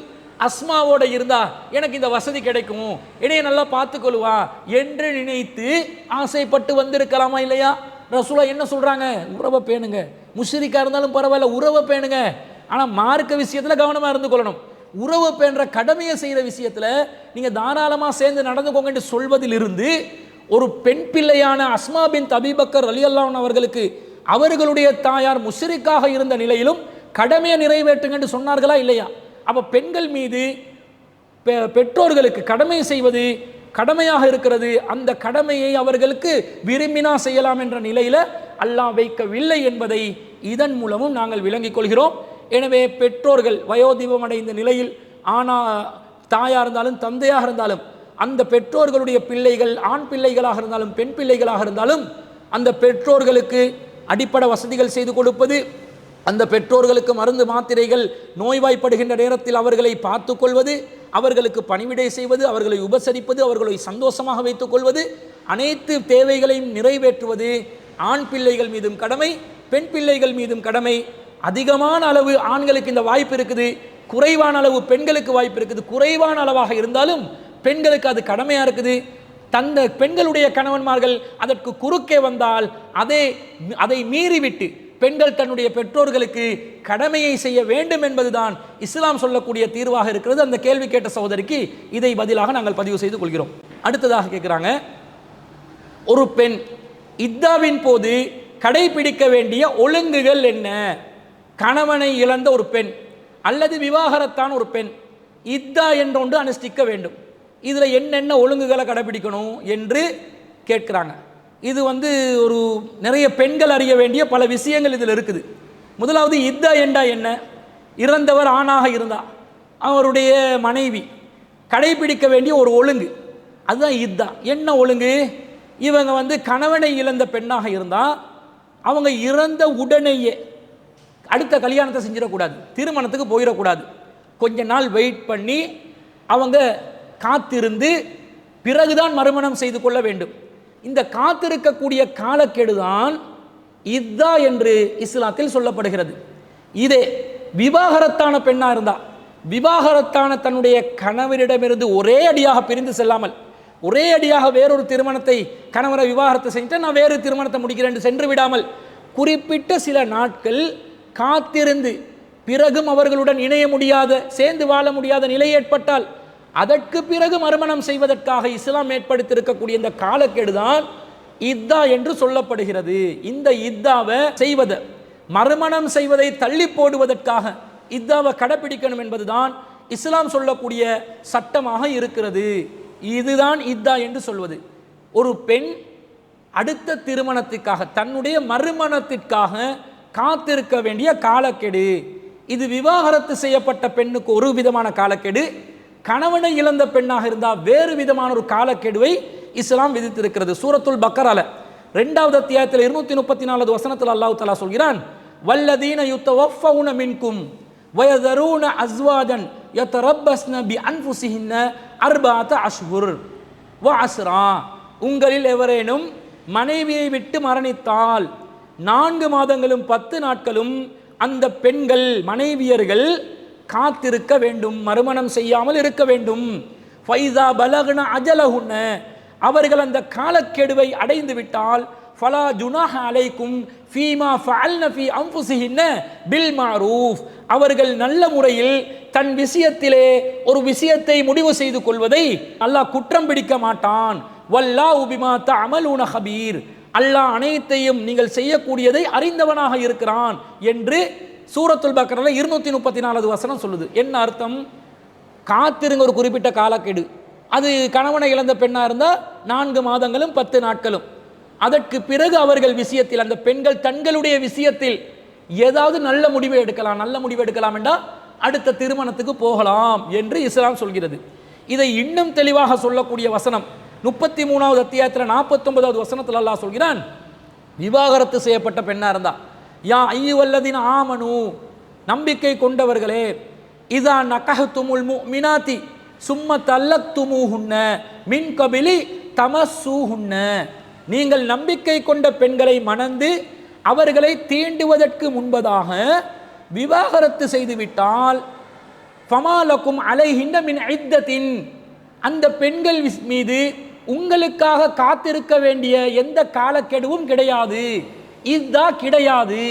தஅதூனஹா, அவர்கள் கணக்கிட வேண்டிய, கணக்கு பார்த்து வெயிட் பண்ண வேண்டிய எந்த நாட்களும் கிடையாது என்று அல்லாஹ் தஆலா சொல்கிறார். என்ன அர்த்தம்? ஒரு பெண்ணை ஒருவர் திருமணம் செய்கிறார். திருமணம் செய்துவிட்டு தீண்டுவதற்கு முன்பதாக, இல்லறத்தில் ஈடுபடுவதற்கு முன்பதாக, அந்த இல்லற சுகத்தை அனுபவிப்பதற்கு முன்பதாக ஏதோ ஒரு காரணம் ஏற்பட்டு எனக்கு இந்த பெண் தேவையில்லை என்று விவாகரத்து செய்கிறார்டா, விவாகரத்து செஞ்ச பெண் என்ன செய்யணும்? இதா கடைப்பிடிக்கணுமா இல்லையா? 3 மாதவிடாய் காலங்கள் இதா கடைப்பிடிக்கணும். அந்த இத்தாவை இந்த பெண்கள் தீண்டப்படாத நிலையில் திருமணமாகி விவாகரத்து செய்யப்பட்ட பெண்களுக்கு அப்படிப்பட்ட ஒரு இத்தாவே கிடையாது என்று இஸ்லாம் சொல்கிறது. கிடையாது என்ற என்ன அர்த்தம்? அது விவாகரத்தான 3 மாதம் இருக்கணும் தானே இத்தா. ஆனால் அல்லாஹ் இல்லைன்றான். ஏன்?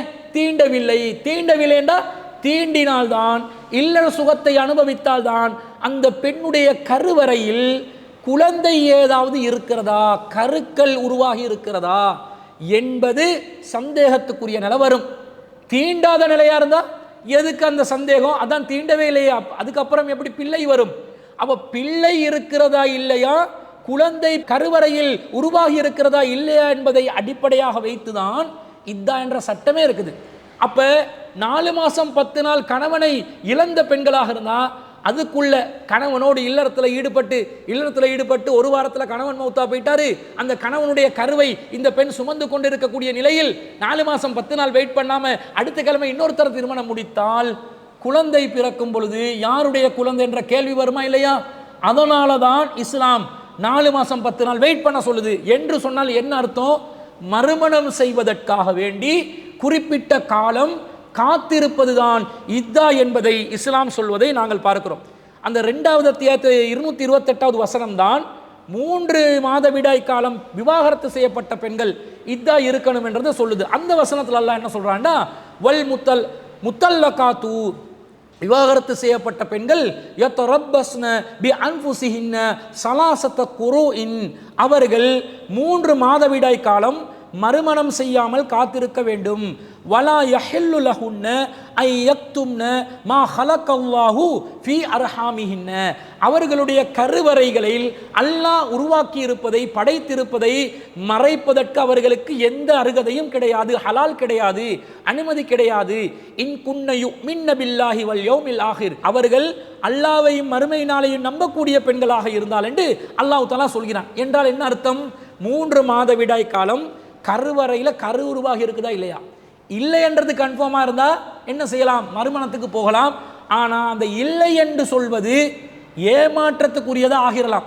3 மாதவிடாய் காலம் வெயிட் பண்ண வச்சா இருக்குதா இல்லையான்றது அந்த பெண்ணே மறைத்தாலும் அல்லாஹ் தஆலா இயற்கையாக வைத்த தள்ள வச்சு வெளியே தர வச்சு அல்லாஹ் தஆலா அதை வெளிப்படுத்தி விடுவான் என்பதனால தான் வெயிட் பண்ண சொல்லுது. பெண்கள் மறைக்கலாமா இல்லையா? ஒரு பெண் கருவை சுமந்து இருக்கிறாளா இல்லையான்றதை எப்படி கண்டுபிடிக்கிறது? நீங்கள் கருவை சுமந்து இருக்கிறீங்களா இல்லையா, நாங்கள் ஒரு ப்ரெக்னன்சி டெஸ்ட் ஒன்று எடுப்போமான்னு கேட்டால் பொம்பளை சொல்லும், என்மேல் சந்தேகப்படுகிறீர்களா, என்னுடைய ஒழுக்கத்தில் இவங்க சந்தேகப்படுறாங்க, என்ன அப்படி பண்ணுறாங்க இப்படி பார்க்குறாங்கன்ட்டு அதை ஒப்பாரி வச்சு அழ தொடங்கினா அந்த விஷயத்தை சேவ் பண்ணுறதுக்கு இவன் இதாவை விட பல காலம் மறுமணத்துக்காக வேண்டி காத்து கொண்டு இருக்க வேண்டிய நிலை வந்துடும். அதனால் அல்லாஹ் தஆலா இயற்கையாகவே அந்த கரு இருக்குதா இல்லையான்ற அறியக்கூடிய விதத்தில் டெஸ்ட் பண்ணாலும் சரி இல்லாட்டிலும் சரி, நீ 3 மாத விடாய் காலம் வெயிட் பண்ணிட்டு தான் அடுத்த கல்யாணத்துக்கு போகணும். அப்பதான் உன்னுடைய மறுமணத்துக்கு வரக்கூடிய அந்த கணவன் உன்னை சந்தேகப்படாத நிலையில அவன் அடைந்து கொள்வான், அனுபவித்துக் கொள்வான். அது உன்னுடைய வாழ்க்கைக்கு தான் நல்லது என்ற கருத்துல தான் இந்த செய்திகள் வருதுன்னு பார்க்கிறோம். இது ஆனா கர்ப்பிணி பெண்ணா இருந்தா அவங்களோட இத்தா காலம் வித்தியாசப்படும். எப்படி வித்தியாசப்படும்?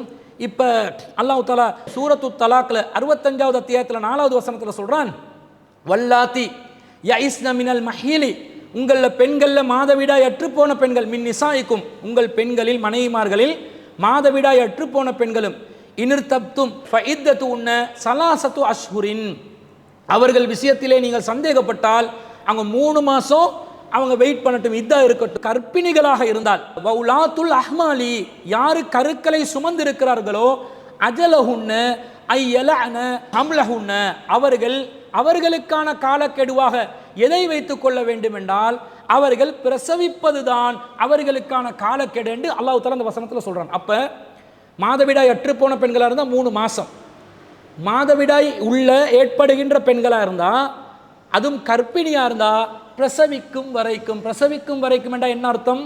இப்ப 1 மாசத்துல திருமணம் முடிச்சு கரு இருப்பதாக அறிகிறார்கள். அதற்கு பிறகு கணவன் திடீரென்று ஆக்சிடென்ட்ல மௌத்தா போனா, இந்த பெண் மீதமுள்ள அந்த கணவன் மௌத்தா போனதுக்கு பிறகு 4 மாசமும் 10 நாளும் தான் இதா இருக்கணும் என்றது இல்லை.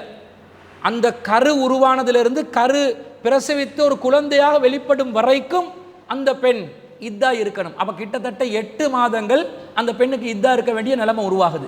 அதே நேரத்தில் 9 மாசமான நிறை கற்பிணியாக ஒரு பெண் இருக்கிறார். திடீரென்று கணவன் இறந்ததாக ஒரு செய்தி வருது. செய்தி வந்த உடனே அவக்கு அது தாங்கிக் கொள்ள முடியாம அந்த அதிர்ச்சியில குழந்தையும் பெத்தெடுக்கிறாருன்னு வைங்க.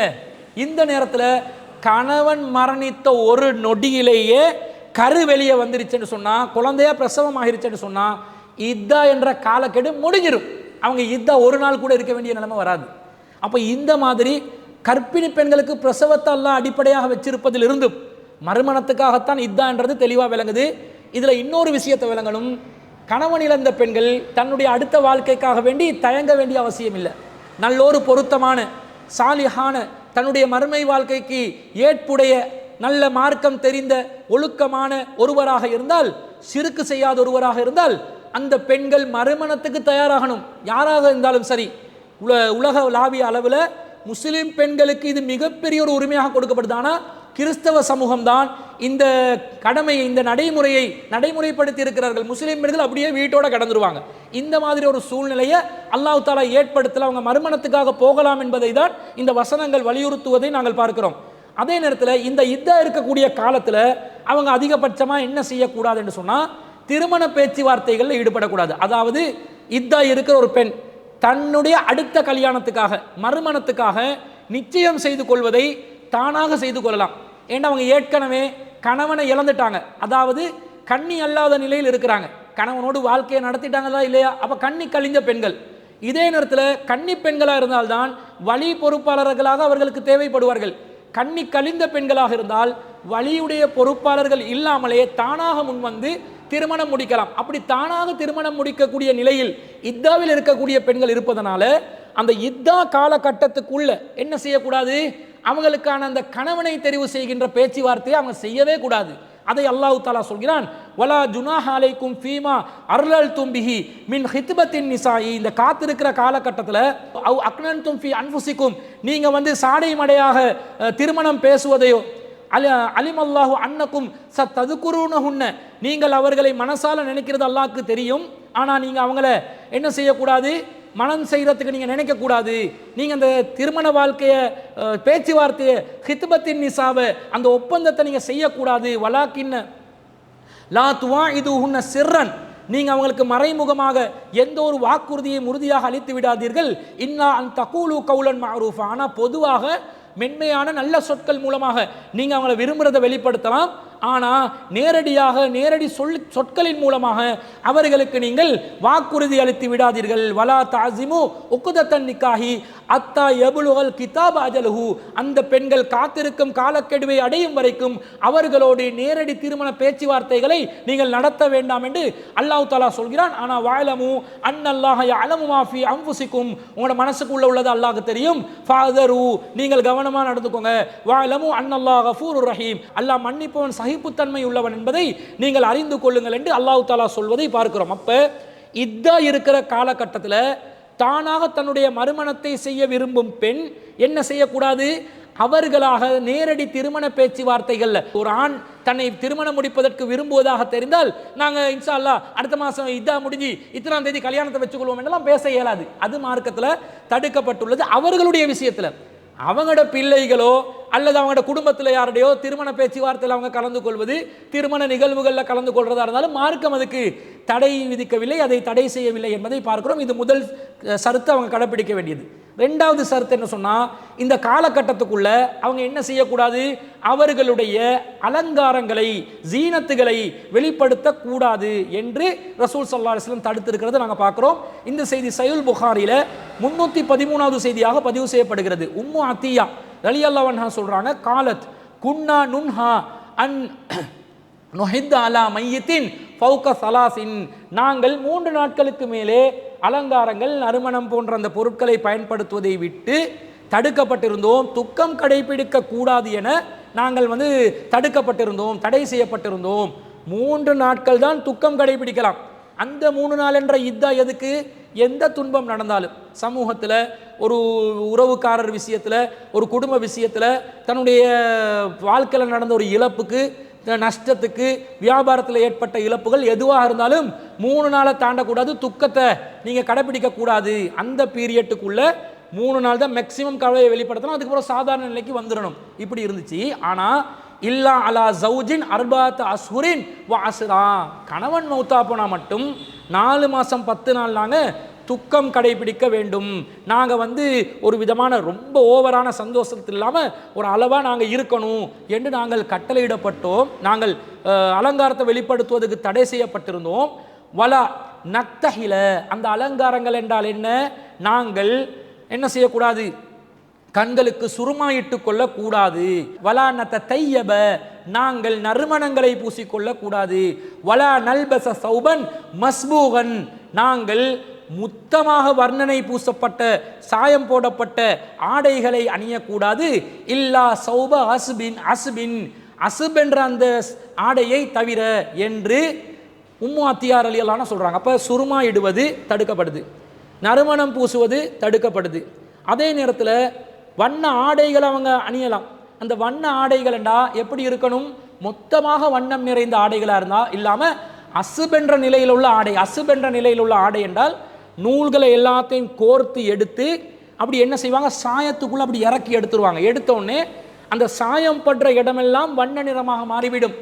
சாயம் படாமல் அந்த நூல் தடுக்கப்பட்ட இடங்கள் வெள்ளை நிறத்தில் இருக்க, குறிப்பிட்ட சில இடங்கள் வெள்ளையில் இருக்கும், பல இடங்கள் வண்ணம் நிறைந்ததாக இருக்கக்கூடிய நிலையில் உள்ள ஆடைகள் தான் அந்த சௌப அசுபென்றது. அப்போ அந்த அசுபென்ற ஆடையை தவிர மொத்தமாகவே கலர்ஃபுல்லாக நாங்கள் ட்ரெஸ்ஸில் இருக்கக்கூடாது என்று தடுக்கப்பட்டோம் என்று சொல்கிறாங்க. அப்படி என்றால் நம்முடைய அது இதாக இருக்கக்கூடிய பெண்களுடைய ஆடைகளில் மொத்தமாக வெள்ளை அணிகிறதா இருந்தால் அணியலாம், அது அவங்களோட விருப்பம்.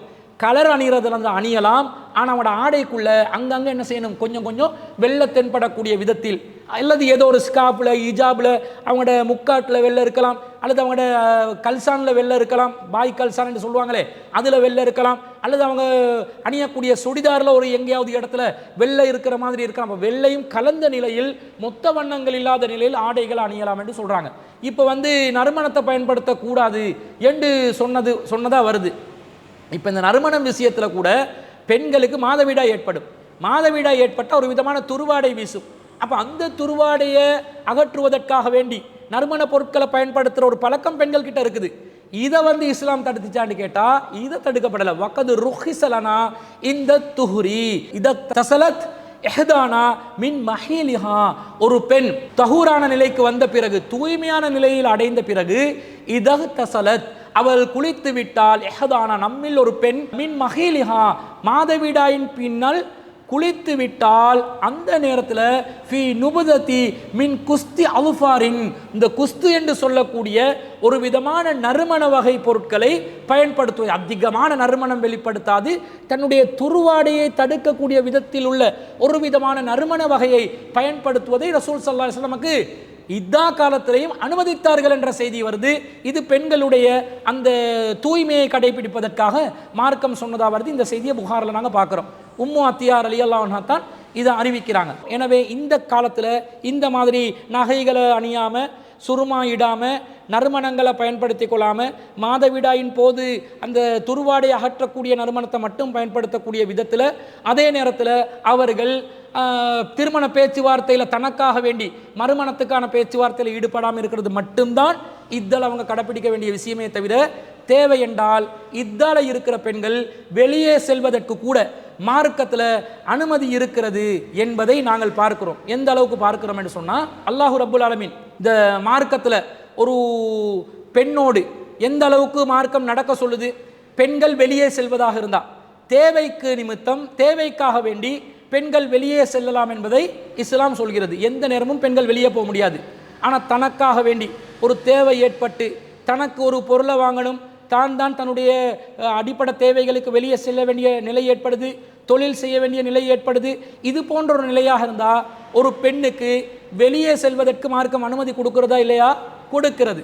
இந்த மாதிரி இதால இருக்கிற பெண்களும் தன்னுடைய தேவைக்காக வெளியே போகலாம். வீட்டுக்குள்ளே அடைஞ்சு கிடக்கணும் என்பதெல்லாம் கிடையாது.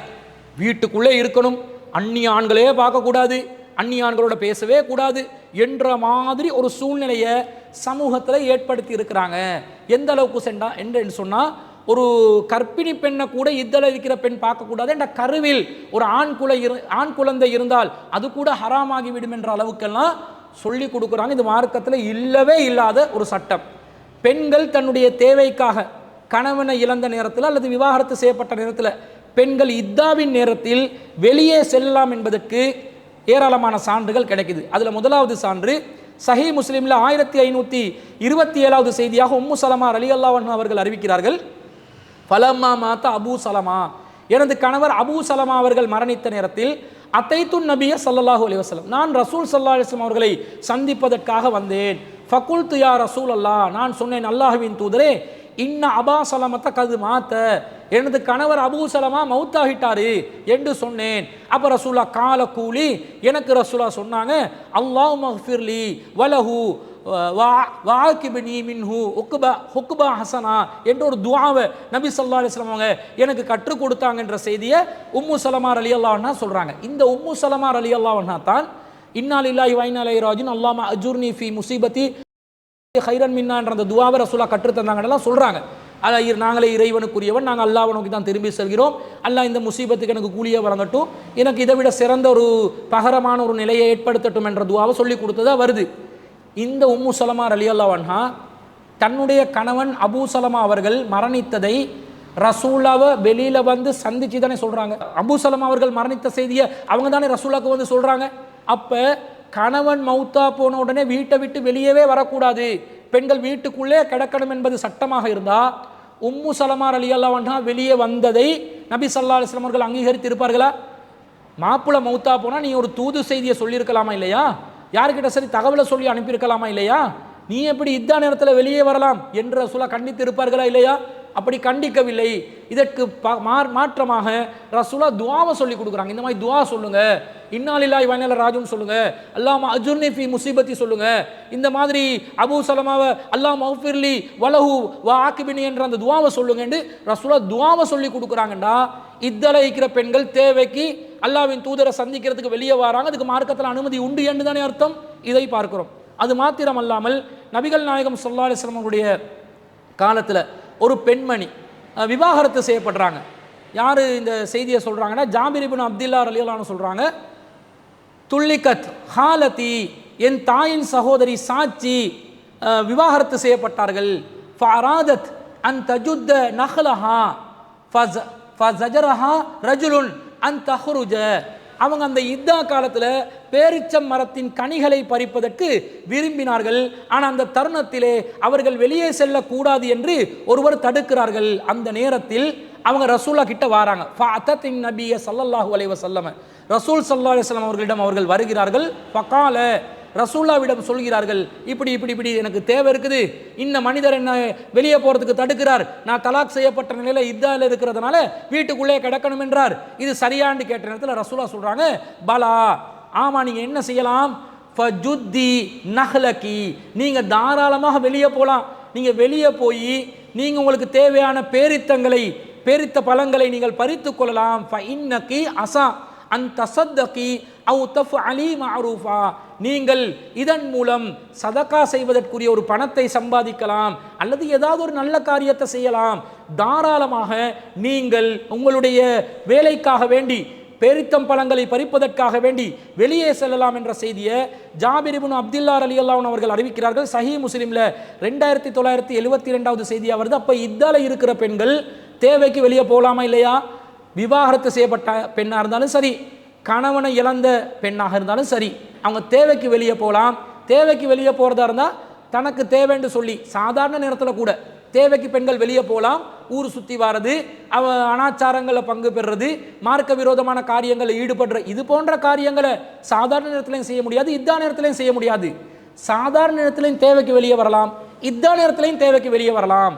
அதே போன்று ஆண்களோட பேசவே கூடாது, அவங்க ஆண்களோடு எந்த விதமான ஒரு பேச்சுவார்த்தையும் நடத்தவே கூடாது என்ற மாதிரி ஒரு தகவலை சொல்கிறாங்க. அந்த மாதிரி ஒரு மார்க்கத்தில் கட்டளை இருக்கிறதான்னு கேட்டால் அப்படி ஒரு கட்டளை இல்லை. ஏனென்றால் நாங்கள் ஏற்கனவே குறிப்பிட்ட சூரத்துல் பக்கரால 235வது வசனத்தில் இத்தால இருக்கக்கூடிய பெண்கள் ஆண்களோடு நேரடியாக திருமண பேச்சுவார்த்தை நடத்தாமல் சாடமாடையாக ஆண்களோட பேசுகிறத மார்க்கம் தடுக்கல் என்று சொல்வதை நாங்கள் ஏற்கனவே பார்த்துருக்கிறோம். அது இத்தால இருக்கிற பெண்கள் அந்நிய ஆண்களோட தேவைக்கு பேசுகிறத அனுமதிக்கக்கூடிய விதத்தில் இருக்குது. அதே மாதிரி இந்த அபூ சலமா ரலியல்லாஹு அன்ஹு அவங்களுடைய அந்த செய்தியில் கூட அபூ சலமா ரலியல்லாஹு அன்ஹு அவர்கள் மரணித்த செய்தியை உம்மு சலமா ரலியல்லாஹு அன்ஹு அவர்கள் சொன்ன விஷயத்தில் கூட ரசூலாவோட தானே அவங்க வந்து பேசுகிறாங்க. அப்போ ரசூலாவோட வந்து பேசினாங்கன்ற என்ன அர்த்தம்? ரசூலா அந்நிய ஆண் தானே அவங்களுக்கு. அதனால தானே பிறகு ரசூலாவே உம்மு சலமா ரலியல்லாஹு அன்ஹா அவர்களுக்கு கணவனாக மாறுகிறார்கள்.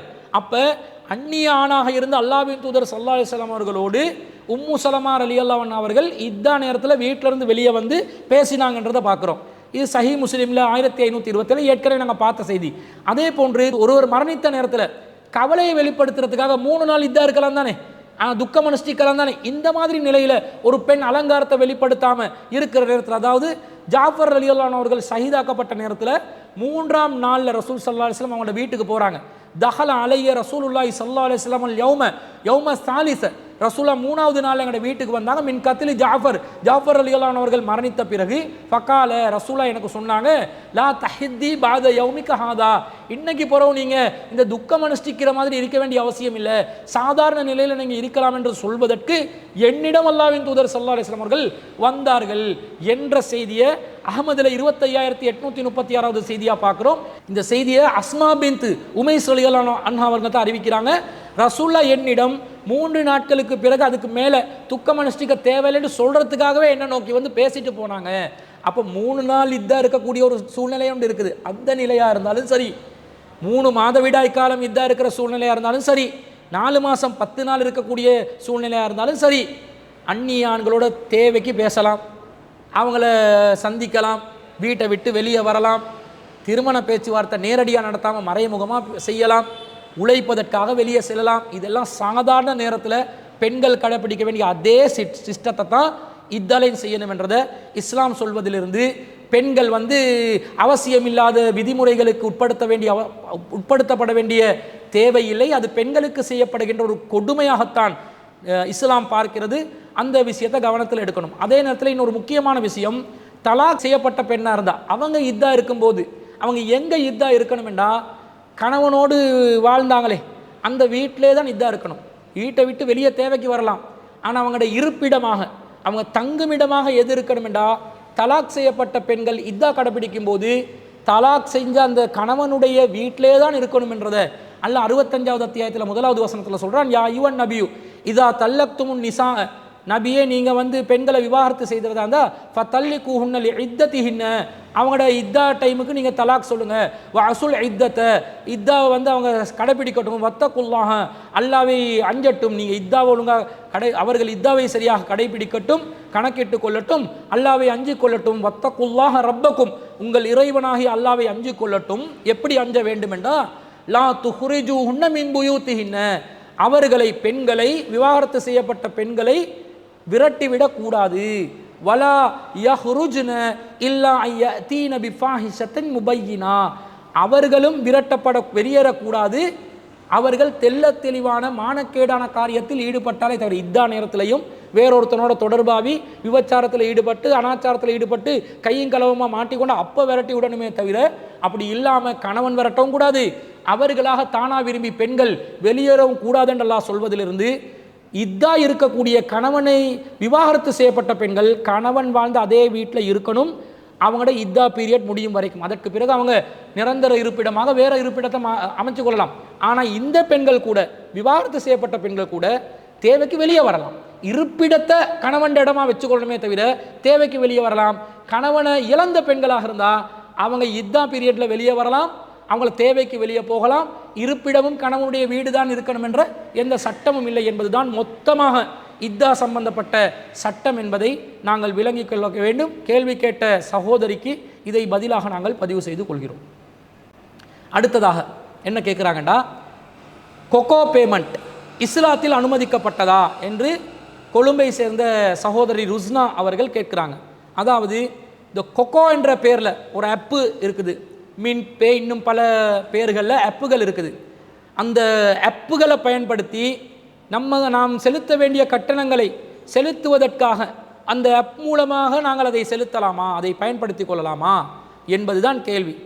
என்ன இந்த ஆப்பில் உள்ள விசேஷம் என்ன? எங்கட வங்கி கணக்காலே எங்களுக்கு பேமெண்ட்டெல்லாம் பண்ணிக்கொள்ளலாம். இன்றைக்கி நிறைய வசதிகள் வங்கிகளால் செஞ்சு கொடுத்துருக்குறாங்க, ஆப்புகளுக்கே கொடுத்துருக்குறாங்க. ஆனால் இதில் என்ன விசேஷம் என்றா, இதில் பை நவ் பே லேட்டர், இப்போ வாங்க பிறகு கட்டு, பிறகு காசை கட்டிக்கோ என்று காலக்கெடு கொடுக்குறாங்க, ஒரு தவணையை கொடுக்குறாங்க. நேரடியாக பேமெண்ட்டை உடனே செய்யாமல் கொஞ்சம் நாள் எடுத்து பிற்படுத்தி அந்த பேமெண்ட்டுகளை பண்ணலாம் என்பதற்கான விசேட ஒரு ஆப்பாக, ஒரு சாஃப்ட்வேராக பயன்படுத்தக்கூடியது தான் இந்த கொக்கோ பேமெண்ட் என்ற மெத்தடு. இது இஸ்லாத்தில் அனுமதிக்கப்பட்டதான்னு கேட்குறாங்க. இஸ்லாத்தில் ஒரு வியாபாரம் ஹலாலான முறையில் நடக்குதா ஹராமான முறையில் நடக்குதான்றதை தீர்மானிக்கிறதுக்கு அதில் வட்டி இருக்குதான்னு பார்க்கணும், சூதாட்டம் இருக்குதான்னு பார்க்கணும், அதே மாதிரி மோசடி இருக்குதான்னு பார்க்கணும். இப்படி மார்க்கம் தடுத்த ஏதாவது ஒரு காரியம் இருந்தால்தான் ஒரு முறை, வியாபார முறையோ வணிக முறையோ அல்லது ஏதாவது ஒரு ப்ரொசீடியர், ஒரு செயற்பாட்டு முறையோ அனுமதிக்கப்பட்டதா தடுக்கப்பட்டதா என்பது தீர்மானிக்கப்படும். இப்போ இது போன்ற மார்க்க விரோத செயல்கள், வட்டி, அதே போன்று சூதாட்டம், ஏமாற்று, மோசடி, இந்த மாதிரி மார்க்கம் தடுத்த காரியங்கள் ஒரு டிரான்சாக்ஷனில், கொடுக்கல் வாங்கலில் இருந்தாலும் சரி, ஒரு செயற்பாட்டு முறையில் ப்ரொசீடியர், ஒரு மெத்தடில் இருந்தாலும் சரி, அது மார்க்கம் தடுக்கும் என்பதுதான் பொதுவான அடிப்படை. பொதுவாக பை நவ் பே லேட்டர், இப்போ வாங்க பிறகு கட்டு என்ற மாதிரி, பிறகு காசை கொடு என்ற மாதிரி இருக்கக்கூடிய மெத்தடில் எந்த சிஸ்டம் உருவாக்கினாலும் நேரடியாகவோ மறைமுகமாகவோ எப்படியாவது வட்டியை கலக்க பார்ப்பாங்க.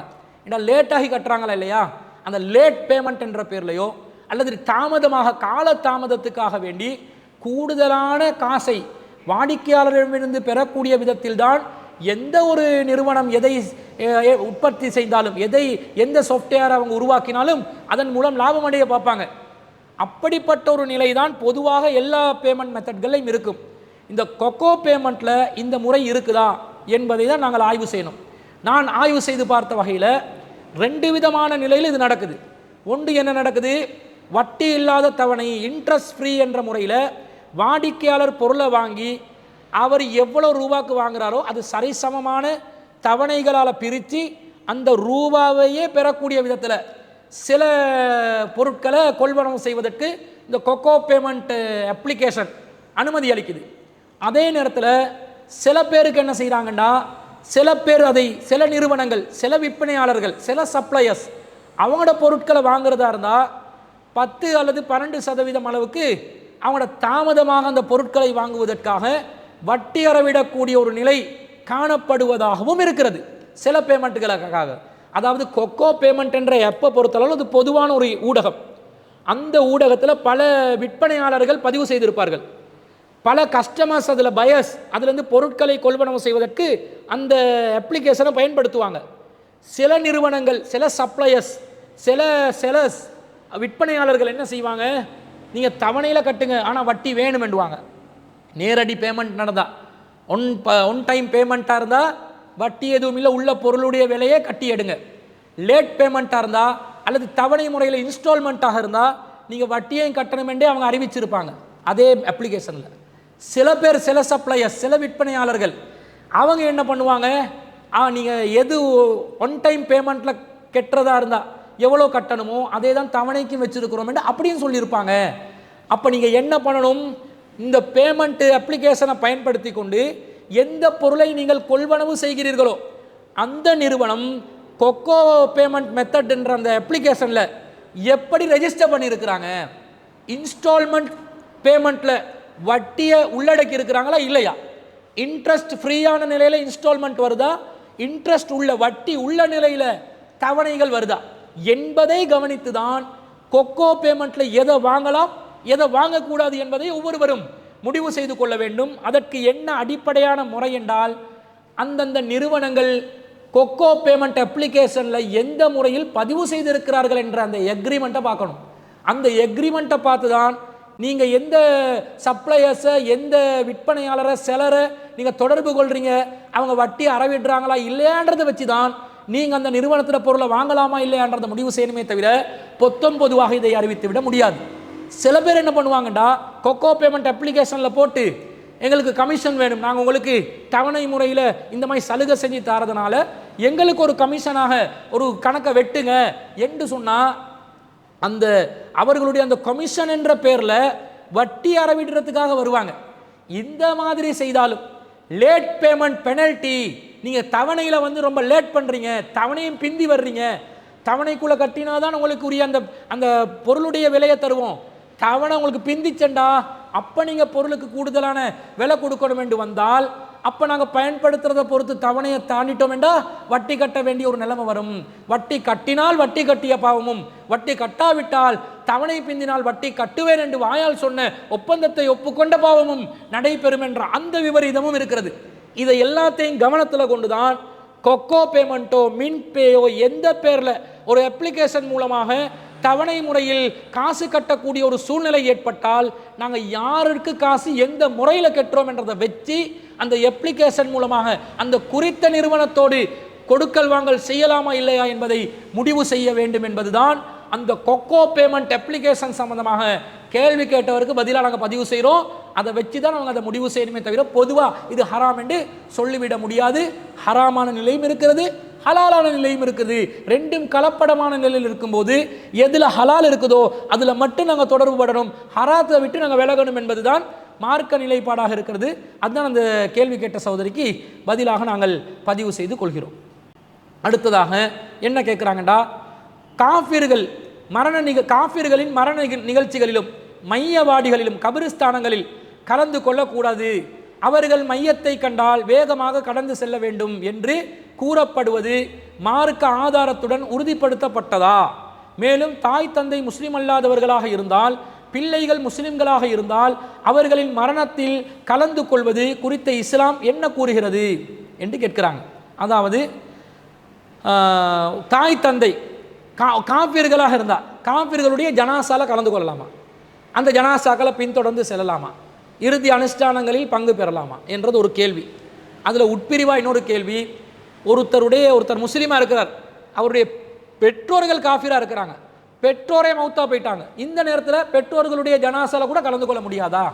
சில பேர் சொல்கிறாங்க காஃபிர்களுடைய ஜனாசாவை கண்டா கடந்து போயிடணும், வேகமாக போயிடணும் என்று அவங்கள வெறுத்த மாதிரி நடக்க சொல்லியெல்லாம் சொல்கிறாங்களே, இது உண்மையா என்று கேட்குறாங்க. இது முக்கியமான ஒரு கேள்வி. ஏண்டா நாங்கள் பல மக்களோடு வாழக்கூடிய பல்லின சமூகங்களோடு கலந்து வாழக்கூடிய ஒரு சூழ்நிலையில் வாழக்கூடிய மக்களுக்கு இந்த கேள்விகள் வரும். நாங்கள் இலங்கை திருநாட்டை பொறுத்தவரையில் முஸ்லீம் அல்லாதவர்கள் பெரும்பான்மையாக கொண்ட ஒரு நாடாக இருக்குது. அதனால் இந்த மாதிரி நிகழ்வுகள் இந்த மாதிரி கேள்விகள் அடிக்கடி எழுவதற்குரிய வாய்ப்பு இருப்பதனால இது மிக முக்கியமான கேள்வியாக கருத்தில் கொண்டுதான் இந்த கேள்வியை நாங்கள் தெரிவு செய்திருக்கிறோம். அதில் முதலாவது விஷயம் என்னென்னா, முஸ்லீம் அல்லாத ஒருத்தர் மௌத்தா போகிற சக்கராத்துடைய ஒரு நிலையில் இருக்கிறார்.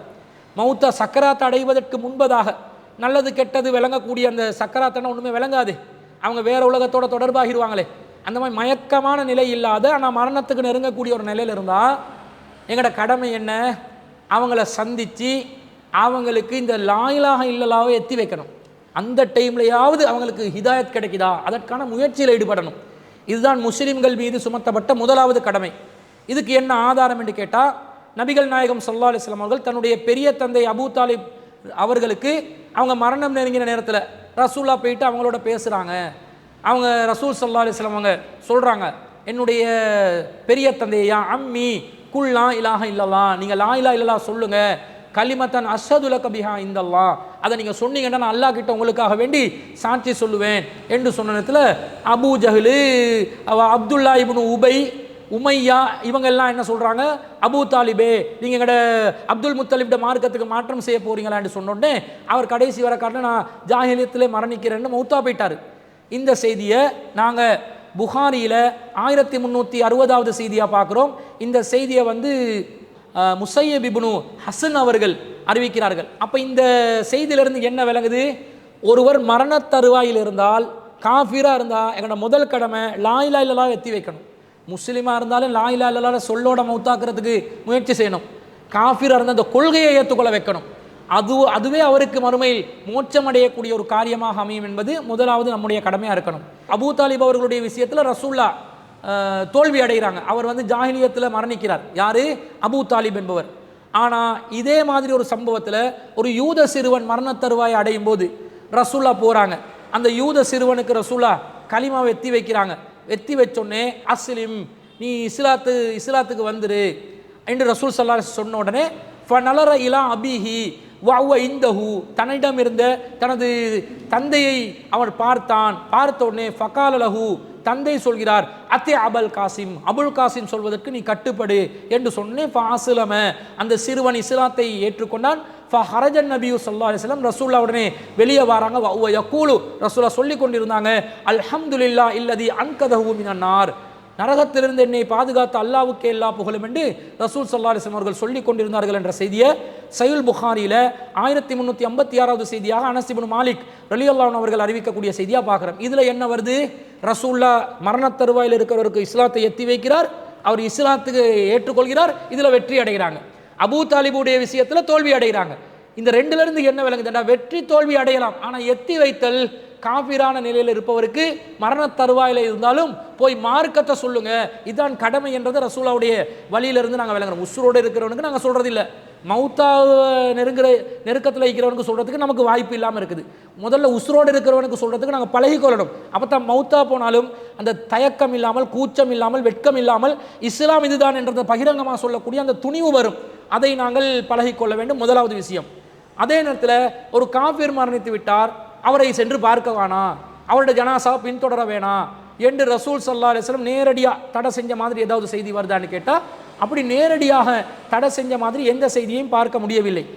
அதற்கு மாற்றமாக ரசூல் ஸல்லல்லாஹு அலைஹி வஸல்லம் அவர்கள் மரியாதை நிமித்தமாக ஒரு யூதனுடைய ஜனாசா சடலம் தன்னை கடந்து செல்லுகின்ற நேரத்தில் ரசூலா எந்திரிச்சு நின்றாங்க என்ற செய்தியை நாங்கள் சஹீஹுல் புகாரியில் 1312வது செய்தியாக பார்க்கிறோம். இந்த செய்தியை அப்துர் ரஹ்மான் இப்னு அபி லைலா என் ரஹ்மத்துல்லாஹி அலைஹி அவர்கள் அறிவிக்கிறார்கள். எப்படி அறிவிக்கிறாங்கன்னு சொன்னால், கான சஹல் இப்னு ஹுனைஃப் அவர்கள் ரலியல்லாஹு அன்ஹு அவர்களும் கைஸ் இப்னு சஅத் அவர்களும் காயிதைனி பில் காதிசியா என்ற இடத்துல உட்கார்ந்து கொண்டு இருந்தாங்க. ஃபமர்ரு அலைஹிமா பி ஜனாசத்தின், அவர்களை கடந்த ஒரு ஜனாசா போச்சு. ஃபகாமா, எந்திரிச்சு நின்றாங்க. ஃபகீல லஹுமா, அவர்களுக்கு சொல்லப்பட்டது, இன்னஹா மின் அஹ்லில் அர்லி, அன்மின் அஹ்லில் திம்மதி, இவங்க சிறுபான்மை சமூகத்தை சேர்ந்த யூத சமூகத்தை சேர்ந்தவர்கள் என்று சொல்லப்பட்ட உடனே ஃபகாலா, அந்த ரெண்டு நபித்தோழர்களும் சொன்னார்கள், இன்ன நபிய ஸல்லல்லாஹு அலைஹி வஸல்லம் மர்ரத் பிஹி ஜனாஸத்துன், ரசூல்லா இப்படி இருக்கும்போது கூட ஒரு ஜனாசா கடந்து செல்லப்பட்டது. ஃபகாம, ரசூலா எந்திரிச்சு நின்னாங்க. ஃபகீல லஹு, ரசூலாவுக்கு சொல்லப்பட்டது, இன்னஹா ஜனாஸத்து யஹூதியின், இது யஹூதியுடைய ஜனாசா என்று சொல்லப்பட்டது. ஃபகால அலைசத் நஃப்ஸன், அதுவும் ஒரு ஆத்மா, ஒரு உயிர் இல்லையா என்று ரசூலா கேட்டாங்க என்ற செய்தியை பார்க்கிறோம். இந்த செய்தியிலிருந்து காஃபிரா இருந்தாலும் அந்த பிரேதத்துக்கும் மரியாதையை ரசூல் ஸல்லல்லாஹு அலைஹி வஸல்லம் அவர்கள் செய்திருக்கிறார்கள் என்றால், மரியாதை நிமித்தமாக, கௌரவ நிமித்தமாக அந்த இறுதி சடங்குகளில் நாங்கள் மார்க்கத்துக்கு முரணான சடங்குகளில் பங்கு பெறாமல் அந்த சடலத்தை பார்த்து வர முடியாதா? ஜனாசாவை பார்த்து வர்றதை ரசூலா தடுத்து இருப்பாங்களா?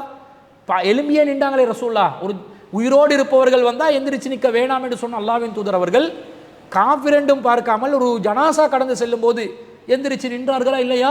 அப்போ அல்லாஹ்வின் தூதர் ஸல்லல்லாஹு அலைஹி வஸல்லம் மரியாதை பண்ணியிருக்கிறாங்க, கௌரவிச்சிருக்கிறாங்க. கௌரவம் என்று வருகின்ற நேரத்தில் கௌரவத்தின் ஒரு அங்கமாக முஸ்லிம் அல்லாத ஒருவர் மரணித்திருந்தால் அவரை போய் பார்த்து வருவதில் என்ன பிரச்சனை இருக்குது? எந்த பிரச்சனையும் மார்க்கத்தில் இல்லை என்பதை இந்த செய்தியிலிருந்து நாங்கள் விளங்கிக் கொள்கிறோம். அதே நேரத்தில் அவங்களோட மார்க்க கிரியைகளில் நாங்கள் கலந்து கொள்ளக்கூடாது. வீட்டில் இருந்தால் பார்க்கும்போது மார்க்கத்துக்கு முரணான காரியம் நடந்தால் அந்த சபையில் இருக்கக்கூடாது. சாதாரணமாக வச்சிருக்கிறாங்க, நாங்கள் போய் பார்த்துட்டு வரோம்னா மரியாதை நிமித்தம் பார்த்துட்டு வரலாம். ஜனாசாவை பின்தொடர்ந்து போகிறோம், முஸ்லீம் அல்லாதவர்கிட்ட மார்க்கத்துக்கு முரணான ஒரு சடங்கு நடக்குதா, அப்போ கலந்து கொள்ள இயலாது. மார்க்கத்துக்கு முரணான சடங்கு இல்லாமல் சாதாரணமாக ஒரு முஸ்லீம் ஜனாசாவை சுமந்து சென்றால் எப்படி போவாங்களோ அந்த மாதிரி சுமந்து போகிறாங்க. அப்போ அவங்களுக்கு ஒரு உதவியாக அதை சுமந்து செல்வதில் தப்பு கிடையாது. அதே மாதிரி அடக்கம் செய்கிற இடத்துல அவங்க அல்லது தகனம் செய்கிற நேரத்தில் அவங்க மார்க்கத்துக்கு முரணான காரியங்களில் ஈடுபடும் போது நாங்கள் என்ன செய்யணும்? அந்த இடத்துலேருந்து தகனம் என்பது மார்க்கத்துக்கு முரணானது, கலந்து கொள்ள இயலாது. அடக்கம் செய்கிறாங்க, மார்க்கத்துக்கு முரணான காரியங்கள் நடத்துகிறாங்களா, அப்போ அந்த இடத்துல இருந்து நாங்கள் தவிர்த்து கொள்ளணுமே தவிர மொத்தமாகவே எந்த வகையிலுமே போகக்கூடாது என்ற மாதிரி இல்லை. மார்க்கத்துக்கு முரணான காரியம் நடந்தால் அத்தகைய சபைகளை நாங்கள் புறக்கணிக்கணும் என்பது பொதுவாக குர்ஆனில் சொல்லப்பட்ட விதி. 4வது அத்தியாயத்தில் 140வது வசனம், வகத் நஸ்ஸல அலைக்கும் ஃபில் கிதாப், இந்த வேதத்திலே உங்களுக்கு சொல்லப்பட்டுள்ளது, அன்னிதா சமயத்தும் ஆயாத்தில்லாஹி யுக்ஃபரு பிஹா வ யுஸ்தஹ்ஸவு பிஹா, நீங்கள் ஒரு அல்லாஹ்வுடைய வசனங்கள் கேலி செய்யப்பட்டாலோ நிராகரிக்கப்பட்டாலோ ஃபலா தகூது மஹும் அத்தா யகூலு ஃபி ஹதீஸின் கைரிஹி, அவர்கள் வேறு செய்திகளில் மூழ்கும் வரைக்கும் அவர்களுடன் நீங்கள் அமராதீர்கள். இன்னக்கும் இதன் மிஸ்லுஹும், அப்படி நீங்கள் அமர்ந்தால் நீங்களும் அவர்களை சேர்ந்தவர்கள் என்று அல்லாஹ் தஆலா குர்ஆனில் சொல்கிறான். அப்போ மார்க்கத்துக்கு முரணா குஃபுர் நிகழ்த்தக்கூடிய விதத்தில், இஸ்லாத்தை கேலி செய்யப்படக்கூடிய விதத்தில் ஒரு சபையில் ஒரு பேச்சு நடக்கும் என்றால் அதில் கலந்து கொள்ள வேணாம், அவங்க வேறு செயல்களில் ஈடுபடும் வரைக்கும் என்று சொல்வதிலிருந்து மார்க்கத்துக்கு முரணான காரியம் நடக்கும்போது வெளியே வந்துடணும். மார்க்கத்துக்கு முரணாக இல்லாத நேரத்தில் அந்த சபைகளில் ஆஜராகலாம் என்பது இந்த குர்ஆன் வசனத்திலிருந்து விளங்கிக் கொள்கிறோம். அதே மாதிரி நபி ஸல்லல்லாஹு அலைஹி வஸல்லம் அவர்கள் நமக்கு கடுமையான எச்சரிக்கையை விடுக்கிறாங்க. பிற மத கலாச்சாரம், மத அனுஷ்டானங்கள் நிகழும் போது அதில் நாங்கள் சேர இயலாது. நல்லிணக்கம் என்ற பேரில், சமூக ஒற்றுமை என்ற பேரில் மார்க்க கிரியைகள், அவர்களுடைய மார்க்கம் சம்பந்தப்பட்ட விஷயங்களில் ஈடுபடுவதற்கு நமக்கு அனுமதி இல்லை. ரசூலா சொல்கிறாங்க, மன் தஸப்பஹ பிகௌமின் ஃபஹுவ மின்ஹும், யார் பிற மத கலாச்சாரங்களை பின்பற்றுவார்களோ அவரும் அவர்களை சேர்ந்தவர் என்ற செய்தியை அப்துல்லா இப்னு உமர் ரலியல்லாஹு அன்ஹு அறிவிக்கிறாங்க. அபூதாவுதில் 3513வது செய்தியாக நாங்கள் பார்க்கிறோம். அப்போ மார்க்கத்துக்கு முரணாக மத அனுஷ்டானங்கள் நிகழும் போது அந்த மத அனுஷ்டானங்களிலும் கலந்து கொள்ள முடியாது. நாங்கள் கலந்து கொள்ளாமல் மார்க்கத்துக்கு முரணானது நடக்கும்போது அந்த சபையில் கூட நாங்கள் நிற்க முடியாது. மார்க்கத்துக்கு முரணில்லாத விதத்தில் மரியாதை நிமித்தமாக அந்த சபைகளில் போய் கலந்து மார்க்கத்துக்கு முரணான காரியங்கள் நிகழாத நேரத்தில் பார்த்து வரலாம். மார்க்கத்துக்கு முரணில்லாத விதத்தில் ஜனாசா பின்தொடரப்படுமே ஆனால் அப்போது பின்தொடரலாம்.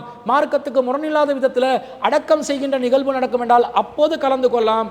முரண் நடந்தால் ஒதுங்கிக் கொள்ள வேண்டும் என்பதுதான் இஸ்லாம் சொல்வதே தவிர காஃபிட்ட ஜனாசாவை கண்டோன்னே வேகமாக ஓடு, காஃபிட்ட ஜனாசாவை கடந்துரு, பார்த்துராதே, போயிராதே என்று அடிப்படைவாதத்தை பேசக்கூடிய விதத்தில் எங்கேயும் குர்ஆன் ஹதீஸில் இல்லை.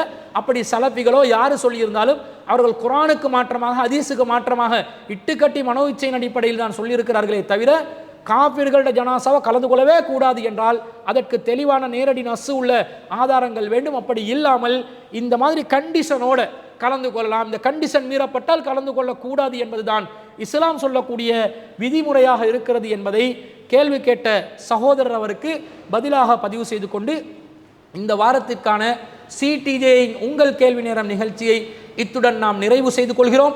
உங்களுடைய மார்க்க ரீதியான கேள்விகளை திரையில் தென்படக்கூடிய வாட்ஸ்அப் இலக்கத்திற்கு நீங்கள் எழுத்தில் அனுப்பி வைத்தால் உங்களுடைய கேள்விகளை இலகுவாக புரிந்து பதிலளிப்பதற்கு அது இலகுவாக இருக்கும். அதே நேரத்தில் கேள்வி கேட்கும் போது உங்களுடைய பேரையும் ஊரையும் பதிவு செய்வதற்கு மறந்து விடாதீர்கள் என்பதையும் குறிப்பிட்டு இந்த வாரத்துக்கான கேள்விகளை இத்துடன் நாங்கள் நிறைவு செய்து கொள்கிறோம்.